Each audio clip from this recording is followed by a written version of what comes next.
Welcome to the Game of Thrones podcast, the officially unofficial podcast for Game of Thrones on HBO. I'm Jim. I'm Aaron. And today we're talking about Season 5, Episode 6, entitled Unbowed, Unbent, Unbroken, Unbelievable.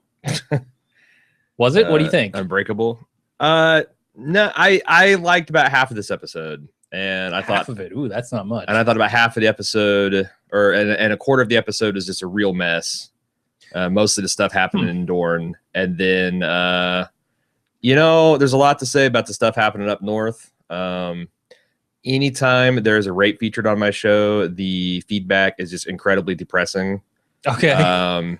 The show itself kind of incredibly depressing, but yeah, and then people's takes on it and stuff. And I'm like, this is the 5th season. I'm not going to go into a lot of the stuff I didn't like about it. But I'm going to try to break it down into I think there's 4 points of view on that scene, and then I selected one email from each category to kind of represent, because that's the other thing is I got double the email this episode that I had the previous episode, which is already way too damn much. Yeah. Wow. If you don't get your email read, I feel bad for you, son, but I got 99 emails and I can't read every one.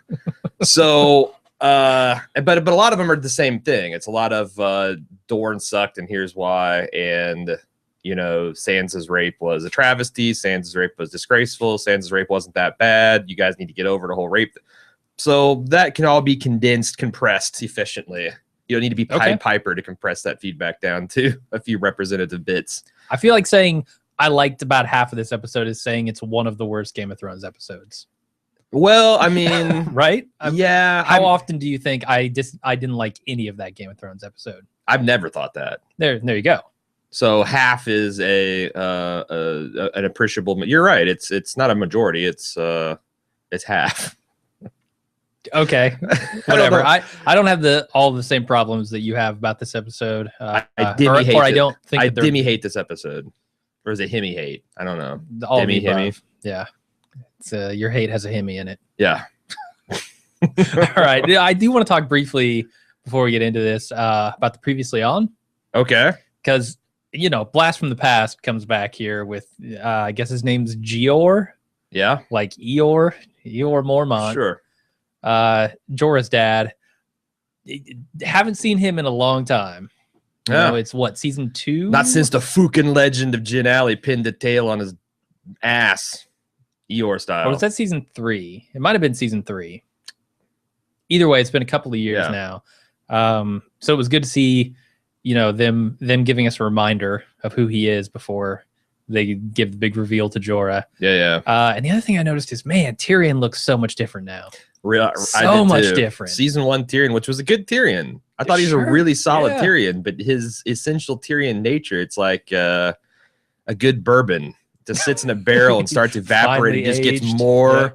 Yeah. You shove the dwarf in a crate, you ship him across a continent and a sea, and he just essential impness. Yeah.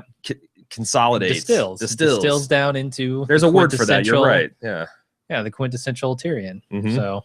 That's the devil's cut. We're getting the devil's cut of Tyrion right now. They squeeze it right from the wood. Ugh. All right. Let's talk about who made this, and then we'll get into the recap. Same as last week. It's Jeremy Podeswa and Brian Cogman. I wonder if some of the weakness of this episode is from Jeremy's lack of action experience. Yeah. He's directed some episodes of The Pacific, which is that World War II Pacific theater. I've never seen it either. I love Band of Brothers. I always wanted to get around to that. I never got to see it. So I assumed there was action. Every Band of Brothers episode had one action set piece. I don't know. But you see a lot of, 6 Feet Under, Queer as Folk, stuff that is more character driven and less action oriented, because a lot of things I didn't like about Dorne. Well, there's anyway, we'll get there. But that's one thing I was wondering if there was a directorial style misfit. And also, I found out that they only had access to this water garden set for 1 week of filming, because it's some kind of World Heritage site, or I didn't get all the details of what it was, but I wonder if the complexity of trying to get everything done in a very, very compressed amount of time also led to they just did the best they could and tried to save it with editing. I don't know. Could be, yeah. Lots of weird editing in this episode too. Like, I don't know. Maybe this happens in a lot of episodes, and because I like this less, the flaws are more visible. But there's a lot of weird editing choices I'll talk about too. All right, yeah, point those out when we get to them because I'm not sure I'm following you there, other than that one scene. Okay. All right, let's start with the recap. We're at the House of Black and White. Arya is preparing another corpse for whatever they're doing with them. At that time, we don't know. Corpse removal crew leaves the door slightly open, and when Arya creeps up to it, she is caught by this horrible other girl who wants to play the game of faces with her, or Arya wants to play the game of faces again, and she lies to her about her past, or does she? She then asks Arya if she was lying, and Arya is confused by that. It's a good week for Watts on television today. And so she tells her get back to work. Gus Frings her. Gus Frings her out of nowhere. Yeah, well, there are worse ways to Gus Fring someone, so she got off easy, I think. It's a partial fringing. Yeah, he winged her with her fring. I just wonder how many people she's washed. Like it doesn't. The wash Taj was pretty cool. Yeah. I mean, they just bring them in one after the other. Like it's a never-ending string of corpses coming in there. Yeah. And you don't really see a lot of empty spots in the pillar room. Yeah. So I'm wondering, like, what do they do? There's they a lot an overflow of corpses? A lot of people asking questions in the feedback, and we'll see what we make of it. Oh, okay. So I know she bitches a lot about having to wash the corpses, but I thought when they're actually showing her going about it, that she is getting kind of into the solemnness of it and the peacefulness and the reflectiveness of it. Yeah. Like it's almost a meditation. Sure. I think that's the purpose of it. Sure. And she's just like sweeping the floor, you know. Now, you said this girl's horrible. Why do you think she's? Why? I just thought that's interesting. The Game of Faces stuff. In a way, I think Jaqen is horrible. I understand she's trying to teach her the same lesson, but it felt like that was not her place to teach her that lesson, and that Jaqen was kind of mad about that. Right. The first time they tried it. Yeah. I don't know. I think one of the things I think is interesting in both the books and the television show is the faceless men culture.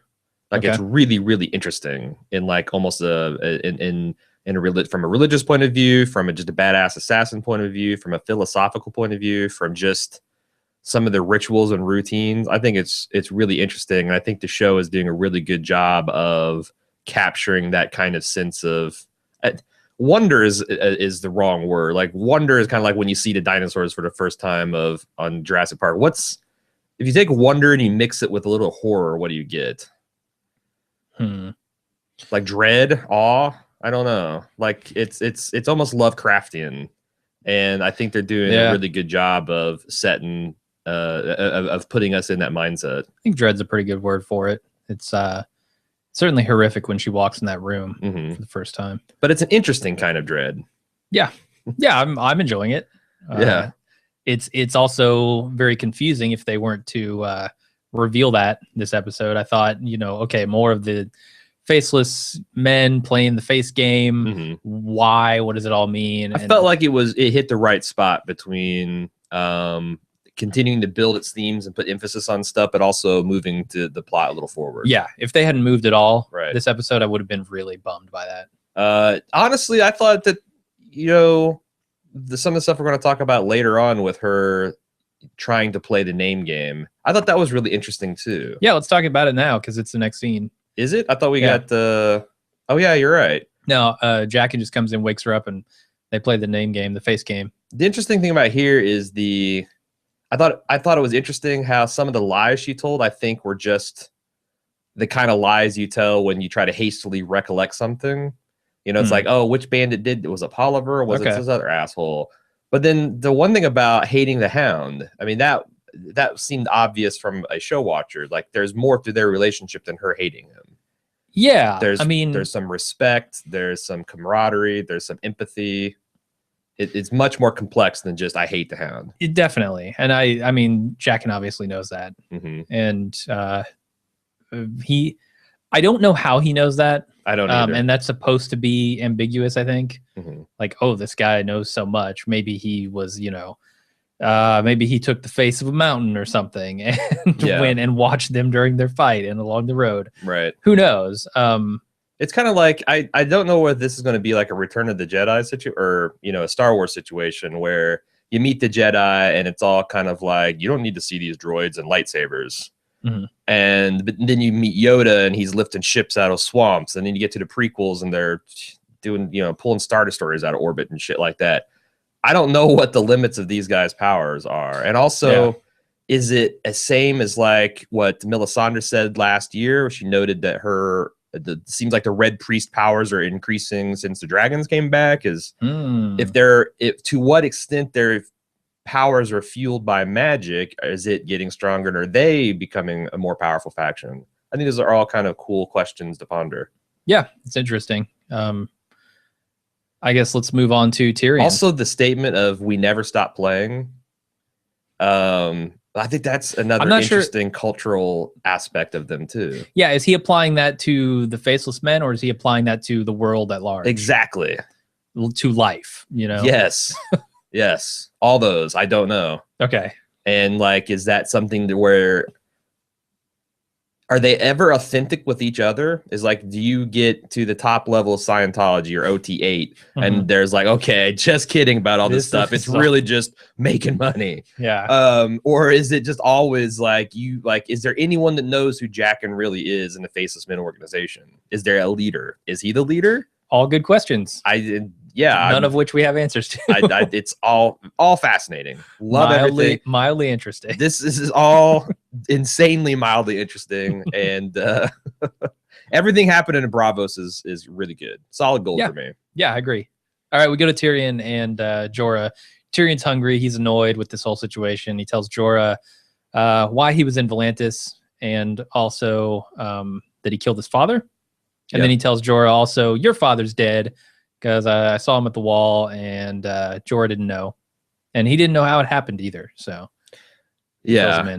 And I thought Ian Glenn's acting was just off the charts on this show. I'm assuming that's Jorah. Yeah, especially when he heard like the howl of his father dying. Yeah. And it's like he's struggling. Like there's a scene of him, and it's just like 5 seconds of him struggling to put this into context. And then you kind of see something click, and he's like, yeah, that's about right. Yeah, like maybe he's too honorable of a man for the Night's Watch with all these thieves and murderers and rapists. Like, I felt like there was something going on in his head where it made sense. Okay. Yeah, and you don't know everything, but it's just a really cool performance because it's like, what is he thinking? Like, what if I had taken the black? And because that's the thing, instead of taking his punishment or accepting the black, he chose to go in exile and run from justice. And I wonder if that's another facet of his guilt complex, that maybe he could have been there to help his father if he had. Or, I mean, one of the reasons his father took the black, I believe, is because Jorah disgraced the family. And he took that as kind of like a substitute, like an honor type of punishment. Okay. Or it could have been he'd been there all the time. Either way, if he'd have taken the black, his father wouldn't have to, so he would still be alive. Or if he'd taken the black with his father, maybe he could have been his right-hand man and protected him. But I thought there's a lot going on there. And really... Yeah, I don't remember enough about Gior's story to really tell you. But excellent use of Jorah's weather-beaten face. Sure. And it's not the last time this episode. Yeah. There's a sick girl who's brought into the House of Black and White, and her father pleads with her, with Arya to end the girl's suffering. And so Arya lies to her about the healing powers of the well, has her drink from it. Yeah. And then, of course, we know what happened. She's washing the girl's corpse. Yeah. Jaqen leads her through the door and into this enormous room full of pillars covered in faces. Yep. It is a scary room. It is the many-faced god. It is. This was a freaky scene.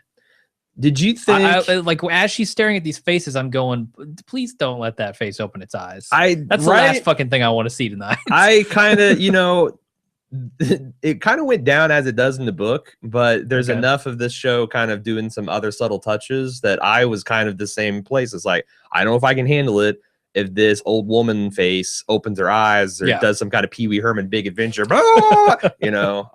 Sure.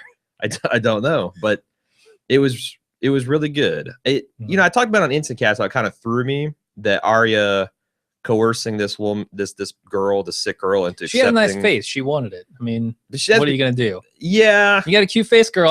I want your face. So it's a sick face. Here, drink this water. It's a sick face. Well, you that die with all the goes face away in death. You know? I don't know if that's true.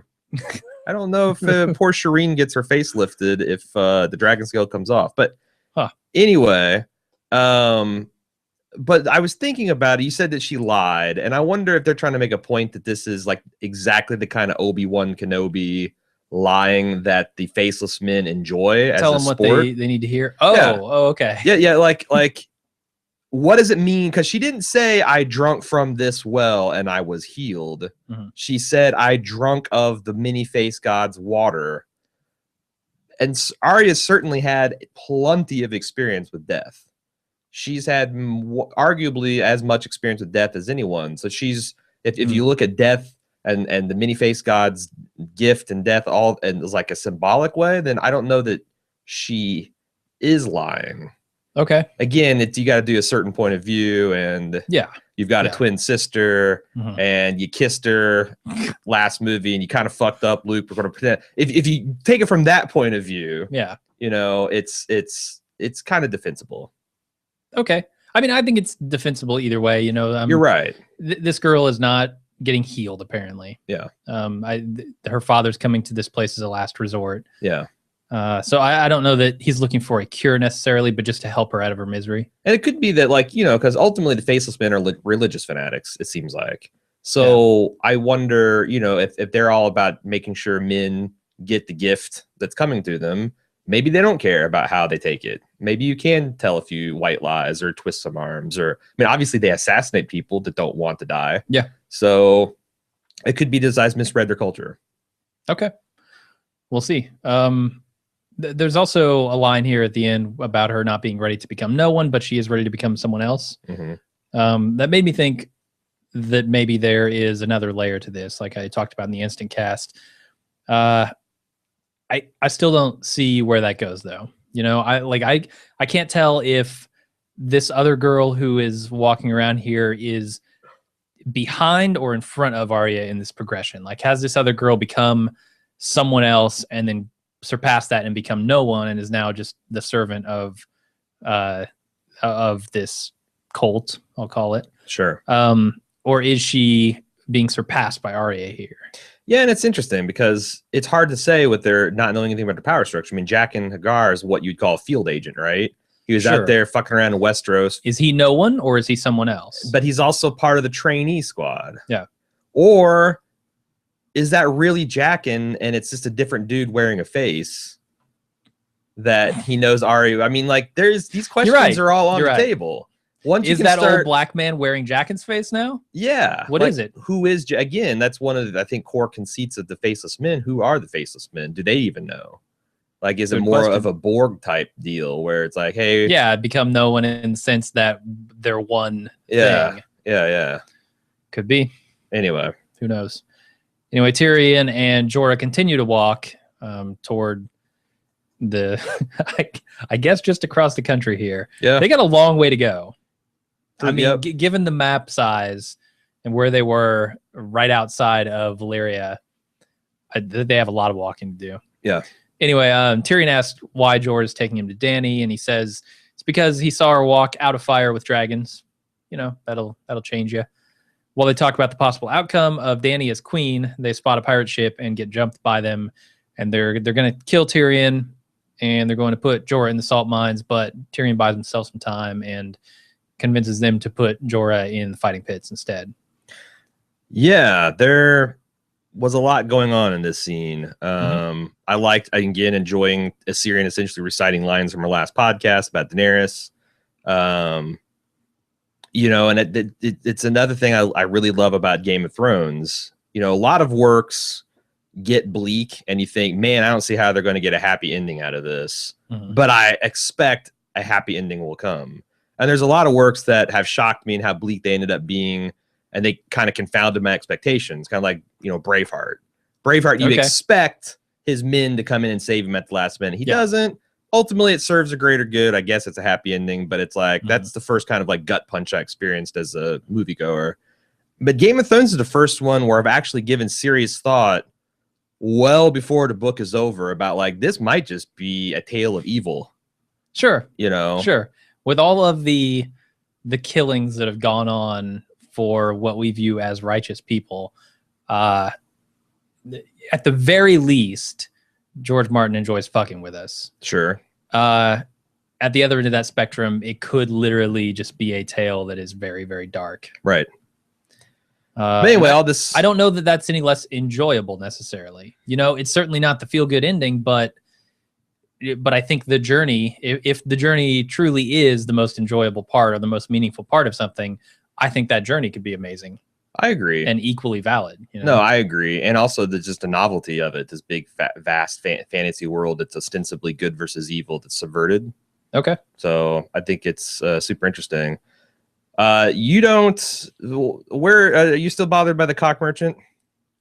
I'm bothered by the idea that there is such a thing as a cock merchant. Would it surprise you that we have considered feedback, considering the economics of of cock our merchants? Audience would not. I would not be surprised by that. Okay. Not at all. Well, you won't be disappointed. Perfect. I can't wait to hear about it. I tell you, from this setup, though, I'm really hoping we see some badass Jorah later on in the season. So, yeah, I want to talk about Jorah. I would love to see him in the fighting pits. That would be awesome. Mm-hmm. The thing, though, that you really notice here in this scene is when he's told that the fighting pits have been reopened. Yeah. There's a look on his face that is a look of disillusionment, is what I would call it. Like, sure. Really? Danny opened the fighting pits back up? Yeah. Yeah. That does not seem like the Danny that he knows. Yeah. And you can see that all over his face. Or it could be also, you know, because the slavers are openly like, well, of course they're doing slavery now because the fighting pits are open. I've never heard of a free man wanting to fight to death. Which is an interesting... He thinks that she's just made slavery illegal again. Yeah, which is an interesting counterpoint to Dario's like, I would go into fighting pits. I'd fight as a free man. It's like the slaver's perspective on it. But I also thought that there was something in there of Jorah like hatching this plan. Like, this doesn't seem like Daenerys. There must be more of this story. I got to get myself to Slaver's Bay. Okay, and then he responds finally when Tyrion kind of lays it out there. Like, these guys, softball. I mean, what do you think happens? These guys sail into the Port of Marine and they're trying to sell slaves. Do they all get arrested? Do the Unsullied take him into custody? Is there an underground slave ring still running? Like, these are all, again, mildly interesting questions. Yeah, no, that's a super interesting question. I think if it depends on who's really controlling the ports and the whole situation in Marine when they finally get there, because they have to sail for a little while. Marine is kind of up in the air at this point. You know, you got the Sons of the Harpies. If they're the ones that kind of control the landscape when they arrive, then I could see it not being a problem. Right. If Danny controls it and the Unsullied are the ones controlling the ports and stuff, then yeah, that could totally be a problem. Although I imagine what they would do is they would take the slaves, set them free, not knowing that it's Tyrion and Jorah, probably, and then they would go about their business. I wonder if that's what... Try to get to Danny. I wonder if that's what Jorah is kind of counting on. Could be. That he... Take me to Marine. That they must be misunderstanding what's going on here, yeah. Well, you're right. Maybe. First step is like, you know, this is the one time in life it's acceptable to have a step one, get the Marine, step two, question, because the alternative is step two, spend the rest of your life on a gallery until you can't row no more and you get your throat slit and thrown overboard. So and they pull your cock off and sell it. Pull it off. Really? That's sure. Why not? It's not in mint condition. If it's sliced, you have to just pull it right off. Huh? Well, you know, it's up to the buyer. Like a skin tag. You just grip it and rip it. All right, Littlefinger arrives in King's Landing, and he's confronted by Lancel, who threatens him, but lets him go because he's been requested by the Queen and all that. Really stuff. Impressed with the swag the Littlefinger has here. Yeah. Given, I mean, he's got to know when Lancel comes up and says, "Oh, we've basically shut down your whole operation," that he could be in trouble here. Yeah, and he's just like, "All right, I'm here to see the Queen." Yeah. Well, and then like his smile never wavered. He had two dudes. But they weren't armed much better than the Faith Militant. I don't think they could have taken all those guys. Like, it's one thing if 5 Kingsguardmen go in there and clean house. Like, sure, I think they could take on 30 of those guys. But this was overwhelming odds, and Littlefinger just basically had his swag on, had his YOLO, working for him, and that's Littlefinger, man. He's climbing that ladder of chaos. Yep. Keep climbing, Littlefinger. I really, really desperately want to see someone squash these guys. These Littlefinger. I mean, Littlefinger's guards could squash him. The King's guard could squash him. Whatever. I just want to see these guys squashed. Braun needs to come back, be reinstated as Lord or Commander of the Gold Cloaks, and just clean house, like Roadhouse style. I would love that. Yeah, he's the Patrick Swayze. He's the cooler. I am really curious if Littlefinger can stay out of trouble though, because so many of his interests in King's Landing have been destroyed. I realize he's got a bigger play going. Yeah. But that one's iffy as well. I spent a lot of time last night thinking about this from like a 360-degree review kind of angle. Like, okay, it seems like all of his allies, he's got the Lords of the Vale, he's got the Boltons, and he's got the Lannisters. And they all think that he's loyal. They're loyal to their interests. And I was trying to think that would he survive, like if the Boltons sent ravens to the Lords of the Vale saying, he gave us Lady Sansa to our rapist, murderer son. Would that affect the Lord of the Vale? Or would they assume that's a lie? Would the Lords of the Vale listen to Cersei if she sent a raven? And vice versa? And it almost seems like he's engineered this to where none of the sides of the triangle would necessarily believe a message from the other two sides. They all have vested reasons to think that would be a lie, that they were trying to bust up the alliance for no good reason, which is kind of brilliant.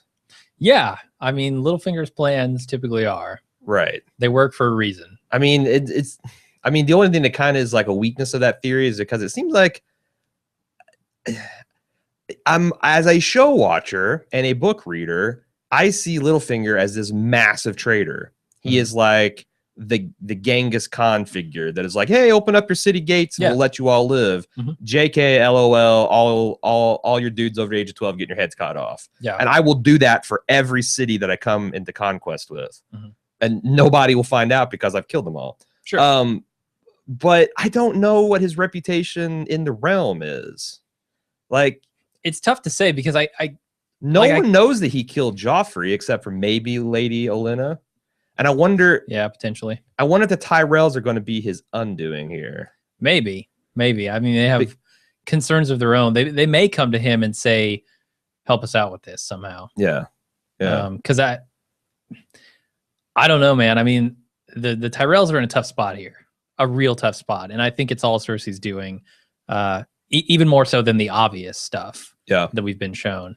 The only real weakness Littlefinger's play has had so far is trusting in Sansa not to rat him out at the Vale, but she did. She backed his play. So I just feel like his cover is airtight with everyone. And trusting her to go along with this marriage. I mean, that... But I don't think... when he explained that to her, she was like, no, I'm not doing this. Sure. This is offensive on every level to me. On the other hand, I don't know it would have made a difference if she said no. He would have just taken her to Winterfell anyway. That was a his best case is she goes along with it willingly for whatever purpose. Worst case, she says no, and he's like, well, I was lying about the whole taking it back to the Vale thing. So, but I don't know. I mean, I suppose they could force her to marry Ramsay. Of course they could, but not if she's willing to die. Well, I mean, that's you're getting into Princess Bride territory. I wouldn't know. I know. God knows I know that you don't know anything about Princess Bride. Anyway, yeah. You're the last person alive. I just heard that the last native in the Congo has seen the Princess Bride. You're officially the last person. Yeah. 1 out of 7 billion. Unique. I'm a special snowflake. Anyway, just like everyone else. Let's talk about this in more depth in the next scene, because Littlefinger and Cersei are talking about this situation at King's Landing. And she basically asks him, will the Vale fight for me if, Stannis comes down here, if the Boltons give me a problem? And he says, yeah, I've got, well, kind of. He says, I have control over Robin, which is not exactly a, yes, we will fight for you sort of thing. Sure. It's a, he will do what I tell him to do. Yeah. Who knows what he's going to tell Robin to do, but it might not help Cersei. Littlefinger then tells her that Sansa's alive in Winterfell, and Cersei wants her head and says, let's go get it. He promises to if she waits for Roose and Stannis to do their thing up there and then mops up and makes him Warden of the North. Solid strategy. Yeah, absolutely. And then, if he comes that's anybody who's played a game of Risk can tell you that that's how it goes, right? Yeah. You wait for two forces to clash and you go in and mop up. You turtle up in Australia. You do. Yeah. You wait till the two superpowers duke it out. And then but not too long. Because if anybody takes North America, it's you're all screwed over, there. right? Yeah. But you just bide your time, you save your reinforcement cards, and then you bust out. You do bust out through New Zealand, and it's all over. Yeah, land war in Asia. It's always to make a Princess Bride reference. You are going to drop a Princess Bride reference now, asshole. How do you feel about Littlefinger potentially taking Ned's position? Is that offensive? Is that super offensive to you?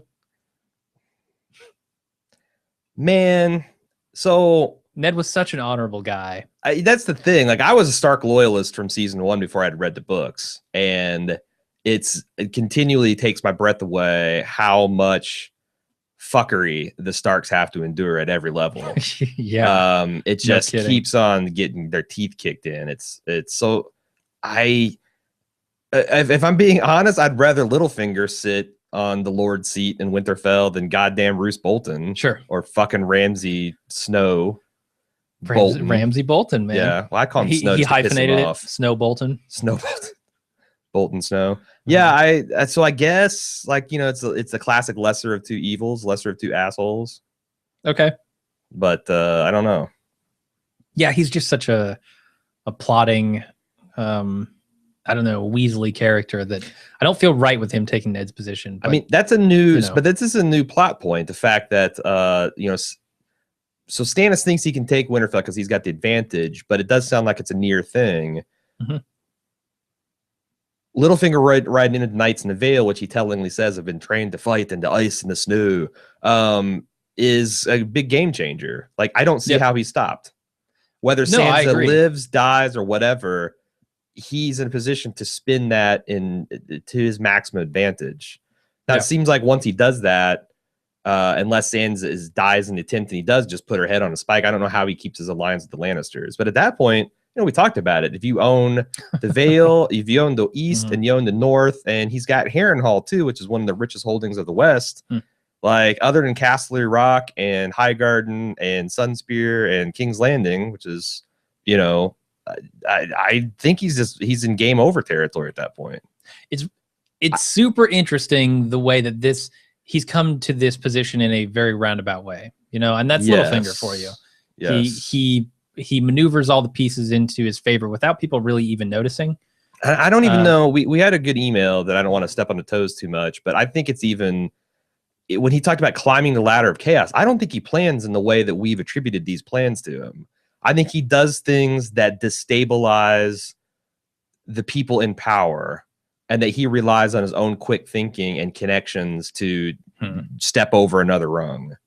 Like, I don't think he intended to, have Ned Stark come to King's Landing, find out the Lannisters were a bunch of incest babies, and then get his head cut off. No, I mean, obviously he has, his birds out there or whatever, listening, and that's Varys. That's Varys, yeah. But he's connected to the information pipelines. He's got his whores. Yeah. His sure.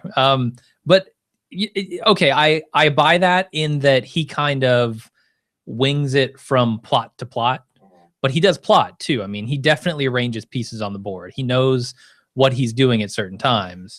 It's not like he's just going, "Oh, I found Sansa Stark. I don't know, travel to the Vale." I think he's got an obvious plan when he's doing these things. Like taking Sansa to Winterfell, there's a plan there, right? Yeah, but taking her to the Vale was a gamble. Like, there was no way for him to predict that. He does gamble, yeah. Yeah. He said that himself, of course. So he wanted to take her to the Vale to see what would happen. I mean, that's the biggest and most obvious risk I can think he took in the series. Like, trying to, pass her off as his illegitimate daughter. When that ruse fell through, then I don't know. But I'm trying to figure out why he killed Joffrey. I'm not sure I agree with you that he has a organized plan I think it's more that he just like pours gasoline on fires and then has a monopoly on fire extinguishers or whatever. Like, you know, as long as I wonder if he'll also. So does that implies that he doesn't have a goal either? I think he has a goal, but I also think that if once he starts getting to higher and higher into rungs of power, if he'll start to be a little bit more cautious. Because when you're just the, you know, one of the lesser lords of a lesser holding, every move you make, like win, lose, or draw, you're going to have good odds in moving up. Yeah. But once you have half of Westeros, don't you have to start being careful? Can you still make those big chips? The more chips you got, the harder it is to push them all in. I wonder if that'll be eventually some kind of weakness that's exploited. Yeah, but you can also use all those chips to bully people, you know, push them in, scare people. You know, power kind of begets more power in some ways too. Yeah. So I don't know. I just like how he's kind of backdooring into the most powerful person in Westeros. Yeah. Militarily, at least.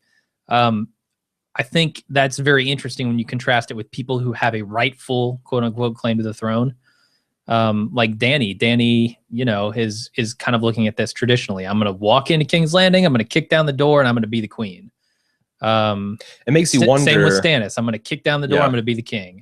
It makes you wonder, like after this week's episode, I don't think it's possible that Stannis wins. I kind of was entertaining that idea that maybe he would be able to unite the North. But with this, unless Littlefinger doesn't follow through with his threat, it seems like whatever force survives at Winterfell is going to be crushed by Littlefinger's forces. And it makes me wonder. But what does Jon Snow is going to play a part in this? Jon Snow going north with Tormund, bringing troops down, 60,000 or so. True, yeah. Is what he said. Yeah. That's a huge number. And I don't know that Littlefinger knows about that stuff. That's the thing. And what does Littlefinger think about Dany? And like if and when she comes to Westeros, that's what I've been thinking. It doesn't feel like he's thinking about Dany at all. Yeah, like whoever comes out of the east, they land on Westeros. What does the game board look like at the time? Yeah. And it's going to be different than they expect, I think. Yeah. I think they expect the Lannisters to be in complete control. Well, I think last season. And if you can defeat King's Landing, you defeat Westeros. Sure. I don't know that that's going to be true. Yeah. I mean, I think last season, even the latest books, you kind of assume that it's going to be, oh boy, the Lannisters are going to get theirs. But man, they might be has-beens by the time that all happens. That would almost be unfortunate. Like I kind of want them to get a righteous ass kicking. Right. But yeah, it might just trickle away from them. And hell, Dany might not even get out of the East. True. Yeah. She's having plenty of problems. She is having a Vietnam, Afghanistan, whatever situation over there. I just wonder if Littlefinger is actually going to be able to mop up if Jon Snow shows up. Like Jon Snow could be his undoing, honestly. And Jon Snow would be loyal to Stannis, you think? Probably. Like he goes in there and there's a three-man fight. You know, who does he? It's a WWE. Who does he take the folded metal chair to? Probably Roose. Yeah. I think he's tagging in, and he's going to pile drive him. Right. But I don't. That's like again, like who in the Seven Kingdoms knows that Littlefinger is a shit? Because if Littlefinger's flying, if he's coming in under the banner of I'm going to liberate Winterfell for Sansa or try to save Sansa.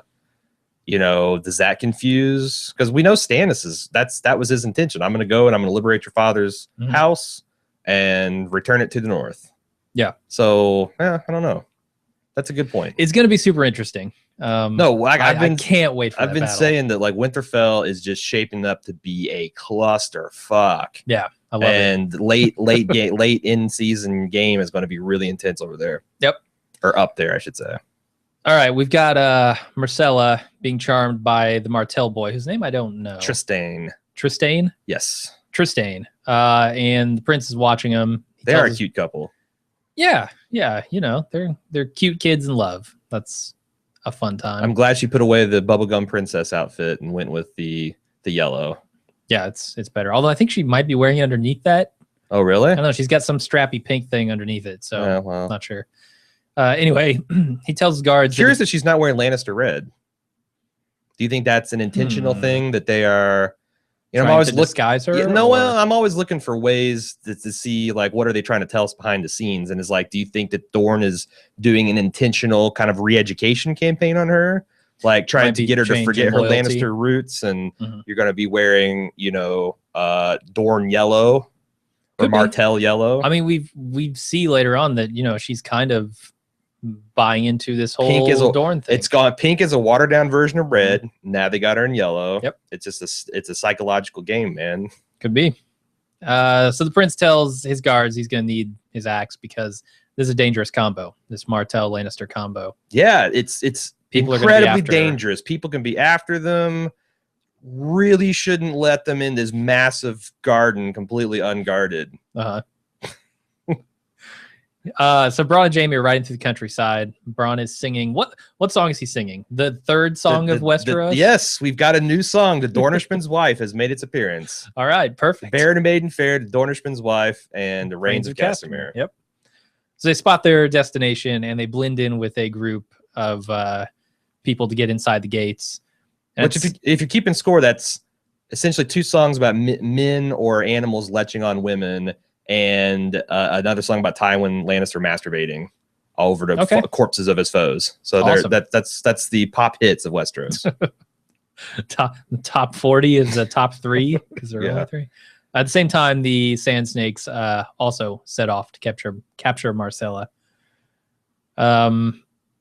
Not a ton to talk about. I thought it was funny seeing these guys going through the countryside. Jaime's obviously so annoyed with Bronn by this point that he can barely stand it. I'm sure Bronn's plenty annoyed at Jaime too.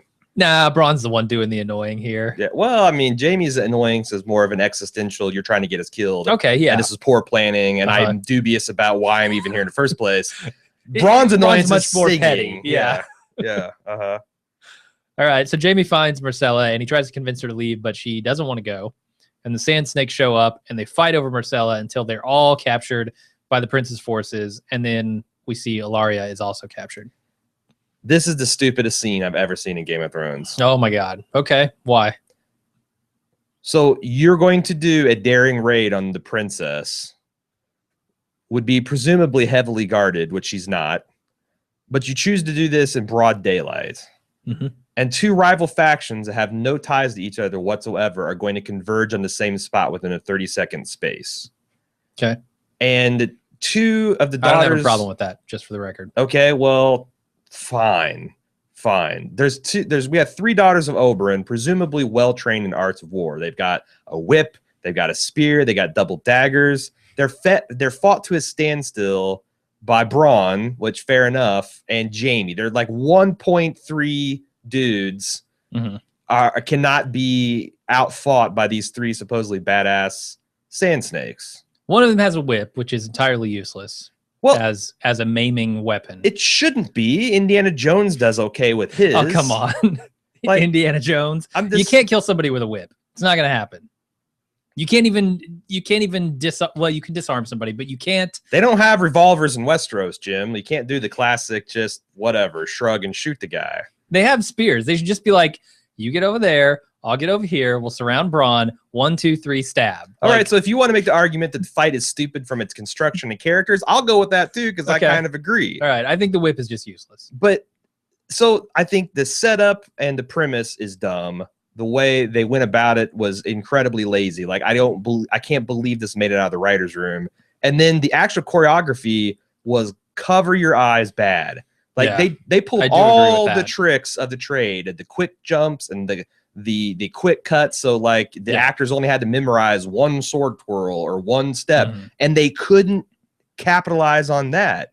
Like you think of what they did with last season's the Oberyn fight with the mountain. The Oberyn fight was spectacular. Or what they did at the Wall in episode 9, which I believe is Michelle McLaren, and she's one of the best at directing action. But this was just really terrible. I'm with you.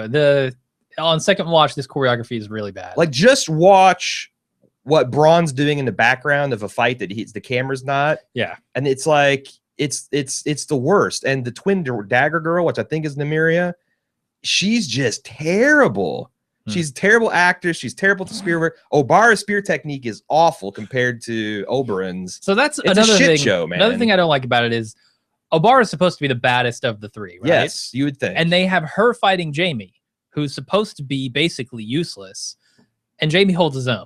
I don't like that. No, it's terrible. Like, unless you're trying to say that these Sand Snakes are not nearly as skilled as we think they are, then you've filmed that scene completely incorrectly. Yeah. I mean, I don't know. Its analog in the book is lamentable as well. Okay. So I don't know. I mean, that's one of the reasons I'm not super outraged by it, but it's interesting that I bet it was affected by them not having enough time. The best part of Dorne is Prince Doran. And I think they got a really good Alexander Siddig. Dr. Bashir is, I think, a great actor, and he's done really well in the 30 seconds of screen time. He's got it. Yeah. Why the hell they are focusing on the Sand Snakes and this Jaime invasion and all this crap at the expense of making him look stupid? Because again, he just made a statement. This is a dangerous situation. I'm making damn sure my household guard knows that they need to be keeping a close eye. And the fact that this fight raged in the Water Gardens at all is borderline preposterous. Well, here's the thing. The timing doesn't line up exactly as they show it, because you can see Myrcella and what's his stupid name? Trystane walking out of the garden. You can see Doran and his guy looking down on them and watching them walk out of the garden. And moments later, when they're kissing, Jaime and Bronn roll up. But between that, we have Jaime and Bronn getting to the city. Yeah. Like just spotting the city from the outside. So, you know, there can't be more than a couple of minutes between the time when they watch them go out of the garden and they're kissing. You're misunderstanding my point. My point was 3 episodes ago, we had this fight between Alara and Prince Doran where she's like, "You're a coward, blah, blah, blah. We need to go to war." And he's like, "Tough titties." And she stormed off. He should have known that there was a potential threat to the princess from that point forward. I mean, the capital city had just killed his brother that went there to get justice for his daughter or his sister. And they've got the princess of the Baratheons there as kind of like a hostage / marriage alliance. It just makes him look foolish that there wasn't more guard going on there. And I'll just put it this way. In the books, he's a lot more on the ball about quashing all this bullshit before it even happens. I wonder why they didn't go there. Because they didn't get to do an exciting fight scene, except for the fight scene is bullshit. I mean, I said, it seems like a lot of times the show likes to inject some action where maybe there's not as much action. But yeah, I don't know. Sure. It just didn't work. It didn't work on any level for me. All right. Well, the one part here that I don't have a problem with is the coincidence of timing that they show up nearly at the same time. I don't know if it's apparently not one of your big gripes, but it's certainly a big gripe. I would bitch and moan about if it's the only thing wrong, because that's kind of what I do. That's my personal. But I don't know why. Like, I don't know how you can defend the Battle of Blackwater when you say that coincidence is always a problem. Why? What do you mean is a coincidence? Because Tywin just shows up. But that saves their asses. That was set in motion. It was like, this is all set in motion. We know where these two forces are going, that they're going to the exact same place. But King's Landing was ready for him. Like, it wasn't like a sense of like out of nowhere these two invading forces converge and King's Landing is a shock. And what do we do? I mean, this was something they were gearing up for weeks and weeks and weeks. Same here. They traveled across a fucking ocean to get here. We saw scenes where the Sand Snakes were preparing to go get Myrcella. Like, and broad daylight. Set up. Didn't have a broad nobody was guarding her. Why not? That's why I'm saying. There you go. There you go. Okay, I'm just saying the coincidence is not the part that I have a problem with. Yeah. But you're right. It's not. Before we move on, Bronn got cut conspicuously by Obara's spear. Yes, I want to talk about this. So talk about it. Come on, poison, right? Poison. Look at the mountain. Well, I think there's someone on the forum said it best. On the one hand, you know, Oberyn went to the Citadel to train as a master or a maester for years to get the expertise in poisons that he was well renowned for. On the other hand, and his daughters probably did not. On the other hand, I can't remember who said it, but it's hard to believe that Oberyn would teach the technique and not the sneak. Yeah, I mean, so it's like you don't need to go to college for 3 years to know how to mix some plant poisons together and kill the dude. Yeah, I fear for Bronn's life. Me too. And that's going to leave Jaime in a really bad situation too. Not being able to fight, being stuck here. Although if Obara is Dorne's best fighter now that Oberyn's dead, I don't know. Maybe he can fight his way out of Dorne with his left hand. Maybe I don't know. I don't know.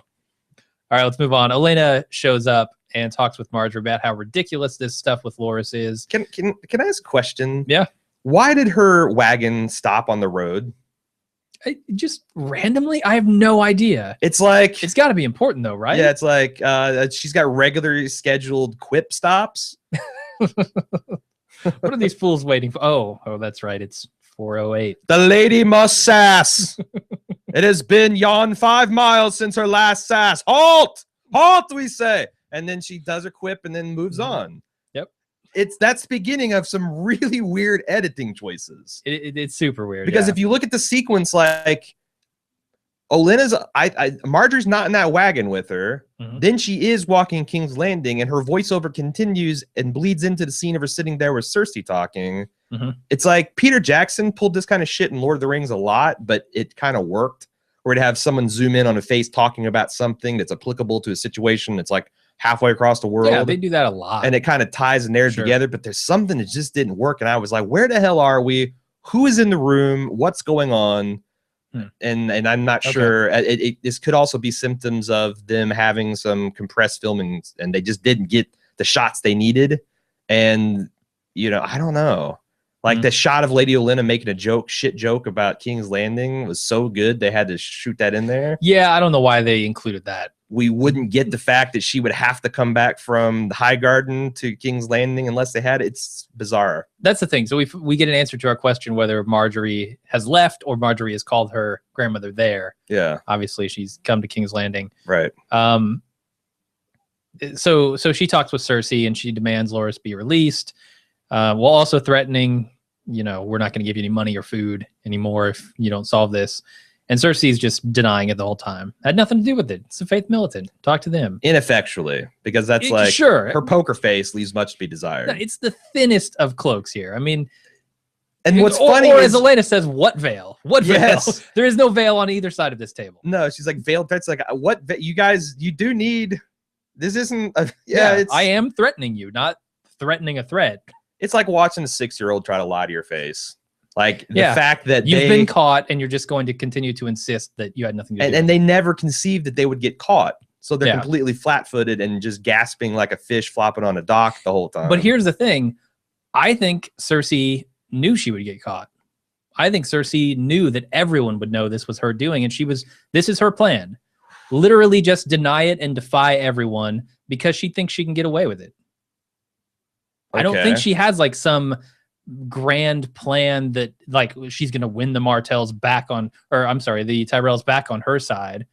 I think she's going to fly in their face and say, fuck it. That just makes her seem, I mean, and it could be intentional, so stupid because Tywin Lannister said last season, we are flat fucking broke. We have pulled no gold out of our famous Casterly mines in. Oh, but don't worry. The governor of Naboo is going to come back with all the money you can possibly want from the Iron Bank, right? Not if they've got his son and daughter in prison. Exactly. Yeah. No, it's I just liked Lady Olenna's performance because, like the whole at the end, she's looking at her like, God damn it, I'm too old for this shit, but I guess I'm going to have to break you. Yeah. It's going to be so much work, and I'd rather be home sassing my servants. But God, I guess if you're gonna make me, I don't even want to go to war with the Lannisters. I really don't. But I can crush you like a bug. Sure. Or I can just pull my support out and watch your kingdom devour you. I mean, that's another possibility. Yeah, I wonder how aware Cersei is of how precarious her position is. Like, does she understand that she actually does need these people quite desperately? I know Tywin understood that. I don't know if she does. Yeah, I don't know, because I've got a definite opinion, but a lot of my opinion is probably colored by the book. So I'm mildly interested in see how because one thing I will say is that the show Cersei is a much more, just like show Marjorie is a much more three-dimensional, well-realized character. They've actually thrown in some things that make her seem sympathetic and cunning in a fashion. So I'm kind of curious to see where that goes. What's the end game with a slightly more believable three-dimensional Cersei? Well, I do give her some credit. I think she is kind of cunning. She understood what was going on with her brother and the whore and how to use that to get what she wanted, to get revenge on Tyrion. But she never can. The thing about her, and even in her show scheming, is she never considers the other person. It's like when you start playing chess, and you start thinking about like your moves in advance. Yeah. But then the next level to get the grandmaster is then anticipating your opponents. Sure. She plans her moves as if the other person is just not going to move their pieces on the board. Right. And that's why I think she ends up with things like her father being murdered and her her brother escaping from prison and things that she doesn't conceive of, because she's like, I'm going to do things and these people have nothing that they can do back to me. Yeah. And she's also vengeful and petty, and she has a lot of bad qualities that lead her in directions that she shouldn't go. It's like Tyrion says, she's got good cheekbones and she loves her children. That's her two good qualities. The extent of it. Yeah.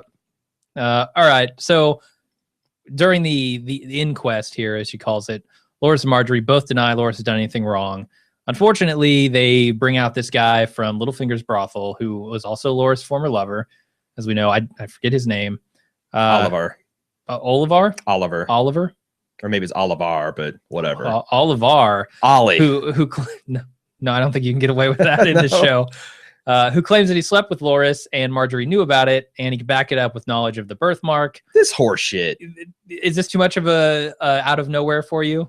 I mean, they laid it all out, but I'm saying, if I was the defense attorney, I'd be objecting all over the place. It's like, he's his page. That's essentially a valet or valet. Sure. I don't think the argument was convincing. Do I think most pages see their knights naked when they're responsible for dressing and armoring them? Yes, I do. Almost certainly. Yes, I do. I bet there's more than a fair share of buggery going around, which is, there's been a lot of like background chatter about how kind of homophobic Westeros is, because I think in the books it's not that way. It's not nearly, and also Loras is much more of a cartoonish gay man. I'm sure it's still seen as a sin, according to the laws of the 7 gods or whatever. Sure, and these guys are religious fanatics and all that, but I just think that the evidence is thin, and it's all, I don't know.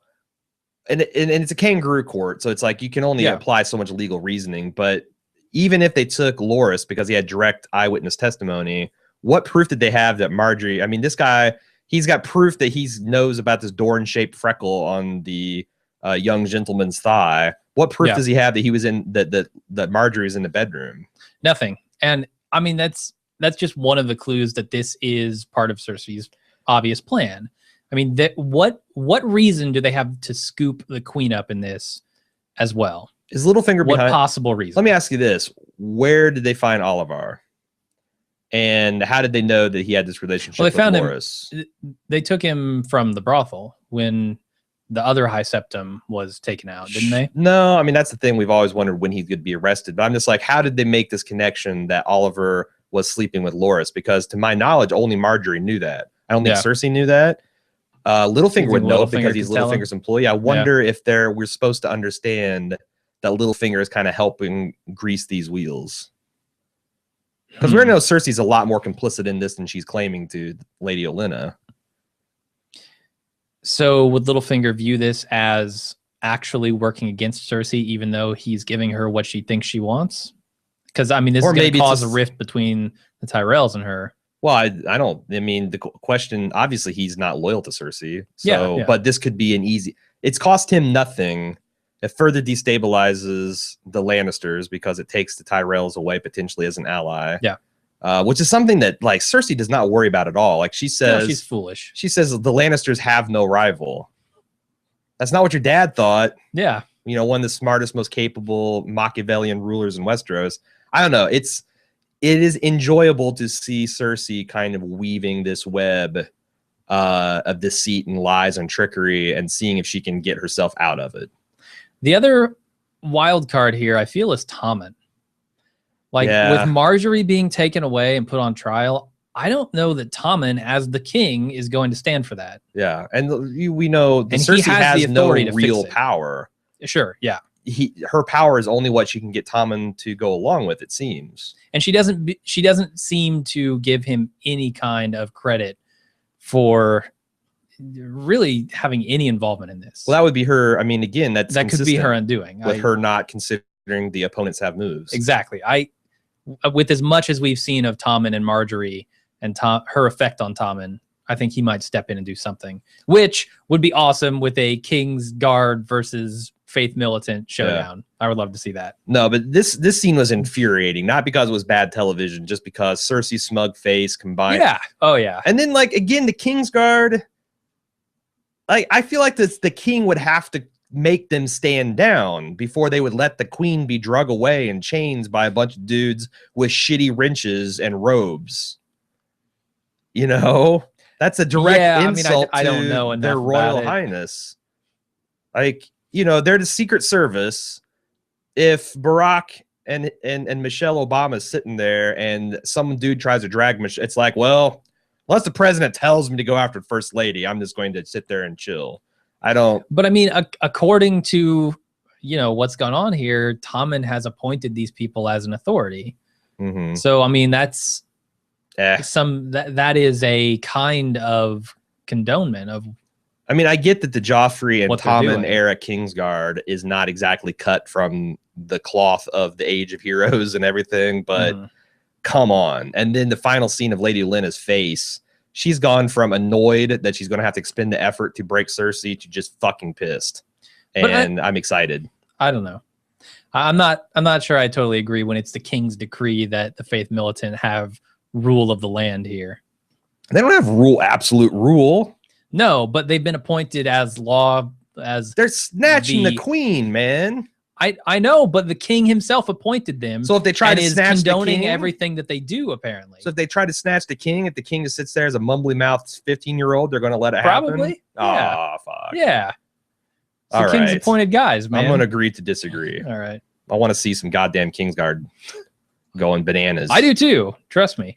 Anyway, at Winterfell, Miranda comes to bathe Sansa, and during the bath, she tries to get in Sansa's head by questioning whether she can keep Ramsay happy and telling stories of people who haven't. And Sansa says, "You know what? You can't frighten me. Get out of here. You better worry about the same thing." Mm-hmm. Is there an so I talked about in the instant cast about the hair washing symmetries here. Yeah. It is telling that Arya was washing a corpse. Is this the beginning of foreshadowing that Sansa is going to die? That she is not, like, not only is she not going to be the strong character to save herself, that she's ultimately going to be destroyed by this Winterfell clusterfuck. Could be. I mean, I speculated, you know, the third option in this is that Sansa's killed up at Winterfell. Yeah. And I'm like, you know, I was to this point in this the episode, I was really excited because, you know, she dismissed Miranda. It's like, I can finish dressing myself. I was like, oh yeah, Spike Theory back on. It's going to have that thing hidden on a person. Nope, doesn't happen. Yeah. Theon comes to her room, is ready to escort her to the wedding, and she just doesn't want to touch him. Nope, not going to touch you. She goes to the wedding without touching him. What do you think? And I feel like an asshole for pointing this out in the context of her later being raped, but I just want to point out I have a long history on Bald Move Podcast of critiquing wedding dresses. Okay. Sansa's wedding dress, the worst. Yeah, it's a Stark wedding dress through and through. That's some Bjork type shit that she's dressed. I mean, okay, I suppose so. Yeah, she's from what, Iceland? It's pretty cold. Pretty cold. Oh yeah, okay. Pretty cold up there. She's essentially from the land beyond the wall. Yeah. Yeah, I mean, you know, it's getting cold up there. They make a point of saying that. They make a point of it snowing. Winter is coming. I wonder if it kind of gave me a Catherine the Great type of vibe. Like, I wonder if it was supposed to be like kind of bulky armor, you know, layers of armor kind of in a form of a dress, if we were supposed to get that symbolism from it. I wasn't getting the armor stuff, but I don't know. It's like a tank of a wedding dress. It is. Well, it's like a wolf pelt. I mean, it's this giant wolf pelt. The shoulders are very like big furry things. I don't know what animal it is. I was getting swan, like two giant swan asses on her shoulders. Yeah, she went from being a raven to a swan. Something. Whatever she was in the Vale. Anyway, Sansa is then wed to Ramsay Bolton in what I felt was a fairly drawn out wedding scene. I thought if you're not going to stop and say no, then just say yes. Come on. Well, there's drama, but I thought the Godswood set was on point, and as I was watching the second time, I was thinking you can definitely tell it's a set though. Really? That is a fucking set in a soundstage. Like there is no way that is a real location.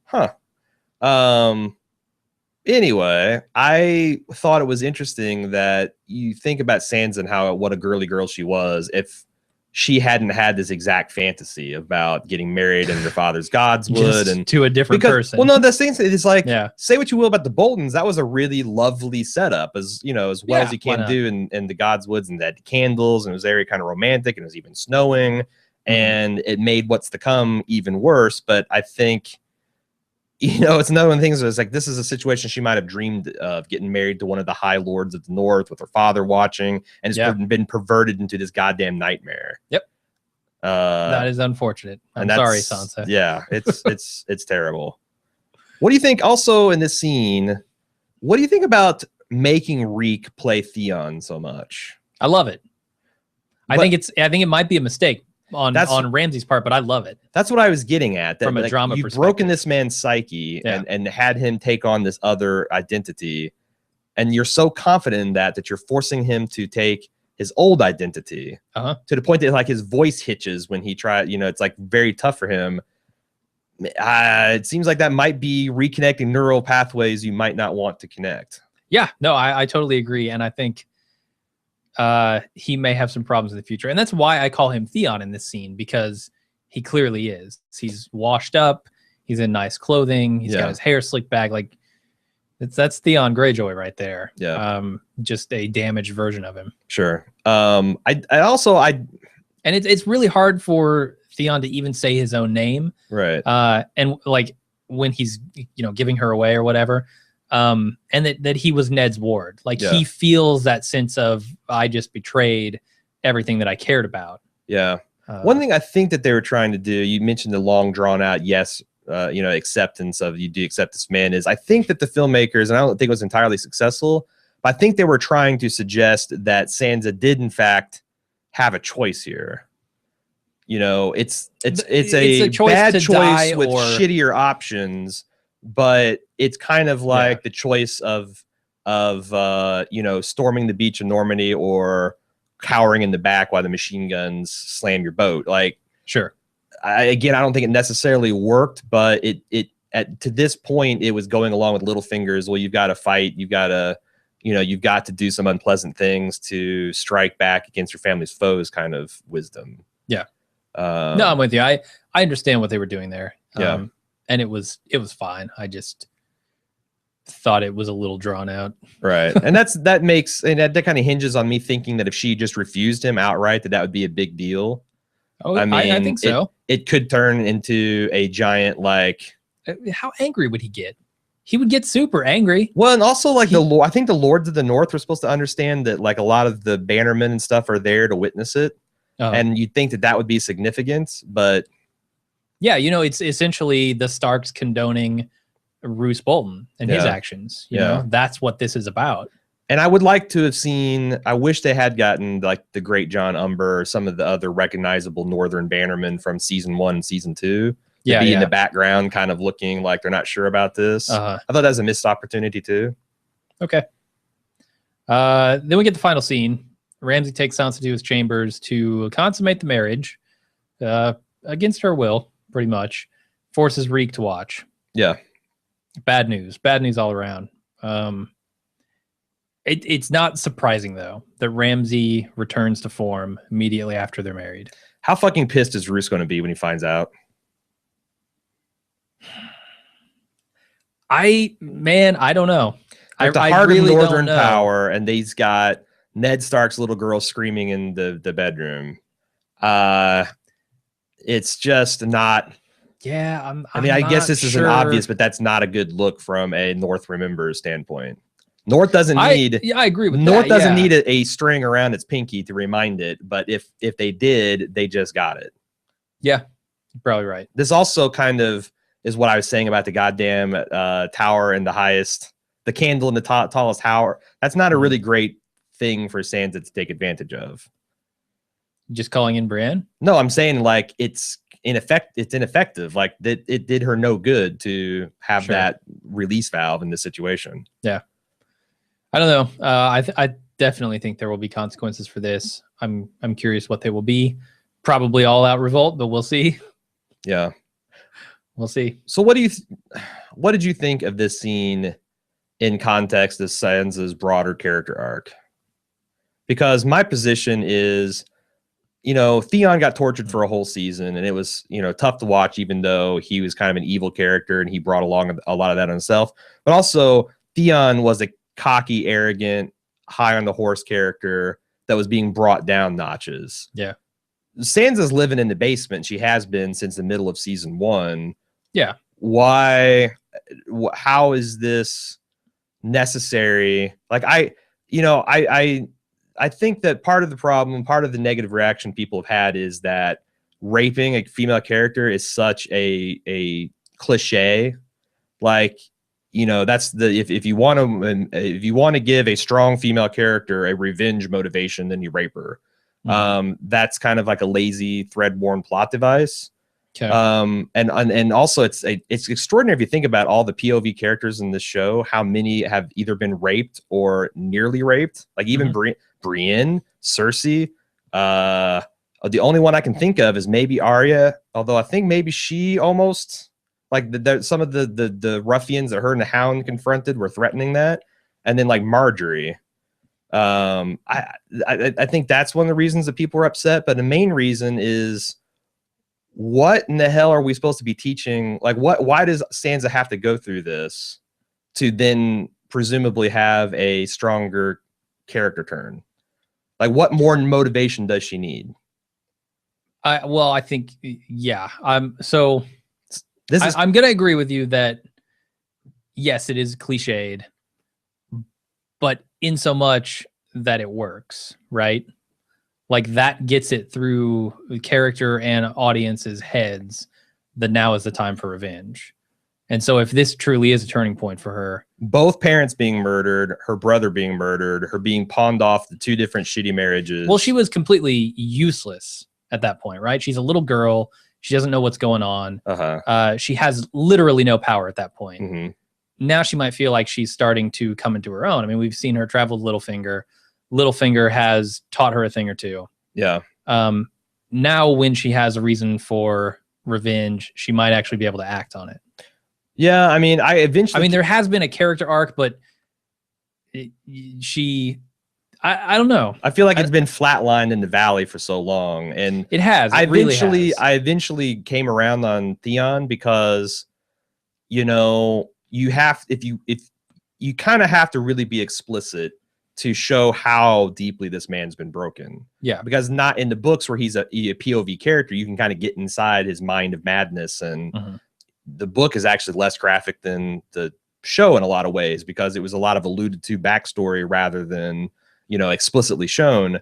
But I think you needed that to explain why Theon would go from the Theon we knew to the man who cringed and hid in the dog cage rather than take the freedom that was offered to him. You do. Completely agree. Whereas Sansa, like I said, I just feel like she's been kicked in the teeth so many times. We could have skipped there, but I feel like that the showrunners wanted to do this particular remix, and they had this particular group of characters and this particular group of characters, and it would not make sense for like Ramsay to be suddenly like have a romantic turn or something like that. Like it makes sense for Ramsay to brutalize her. It's just, I just wish they had a way to construct this to, something different happen. I didn't realize that it was a remix, because I was thinking, well, this could just be George R.R. Martin fucking with the audience. Well, I'm saying there's like, when I say remix, I'm using this girl's gonna have some kind of great blossoming into what you want her to be, but she's not. That's like, what I'm saying. Could be Martin just doing that. None of the stuff with Sansa has ever happened, or even like hinting that's going to be happening in the books. So, but I'm saying it's a remix of characters and locations and events. It's just a really curious combination of those things, and an unfortunate one in my mind, because, just like I think there's a contingent of people that get a little tired of Dany being mired over in Essos, there is a contingent of fans that think that this is just piling on. Like at some point, like it you max is, but out so on is your Robb grief scale. Stark's death, like Catelyn's death. I mean, those are pylons, right? No, that was ending their character arc. Like if they're going to kill, yeah, like if they kill Sansa next episode, this really does seem just pointless cruelty. I don't know that's out of place in this universe, though, given the history of it. Yeah. Like, I mean, we're talking about how, this might just be a tale of darkness and the ending might not be happy at all. Well, that follows right along with that. I don't know. I mean, there is a school of thought that I'm sympathetic to that, like, you don't, I mean, there's some things that are very sensitive subjects to viewership, and you shouldn't play with those unless you've got a good reason for it. And okay. I don't know that this show has a good reason to go there with Sansa in the spot that she's already in. You know, and there's positive ways to have this debate and there's negative ways to have this debate. So could this be a way, like, let's say next episode, Sansa says, fuck this. I've had enough. She Popeyes up and does something ridiculous that totally defeats Littlefinger's plan for whatever was going to go on here. Is that enough to sway you? Like, this is the kick she needed to break Littlefinger's hold on her? I'd have to see why it couldn't have happened an episode sooner. That's the whole point. Like, why did she have to be brutalized one final time before she had her you know, turn towards being a heroic character? That's the whole crux of it. Now, another complaint that people had is the way this was framed. Like Sansa's entire rape sequence was played out on Theon's face. Yeah, and there's a lot of people upset with, well, you know, it's one thing to rape Sansa. It's another thing to have this be about, you know, the rape of Sansa is more about Theon's character arc than it is about Sansa. Okay, but that is Ramsay through and through. No. I'm talking about Theon's face. Like, again, it's almost like as the camera thinks that this is a bigger, this is a more impact on the man watching it than it is on the woman it's happening to. I didn't get that from it. I don't think that's intentional. I mean, I can see why people do. I think it was more of they were trying to be as tasteful as they can in filming this. And instead of the camera lingering on what's going on with Sophie Turner, to try to be more respectful of that situation, they go to Theon. Sure. But I can see why a lot of people would be offended by they chose to see the scene through the lens of a man's eyes rather than a woman's.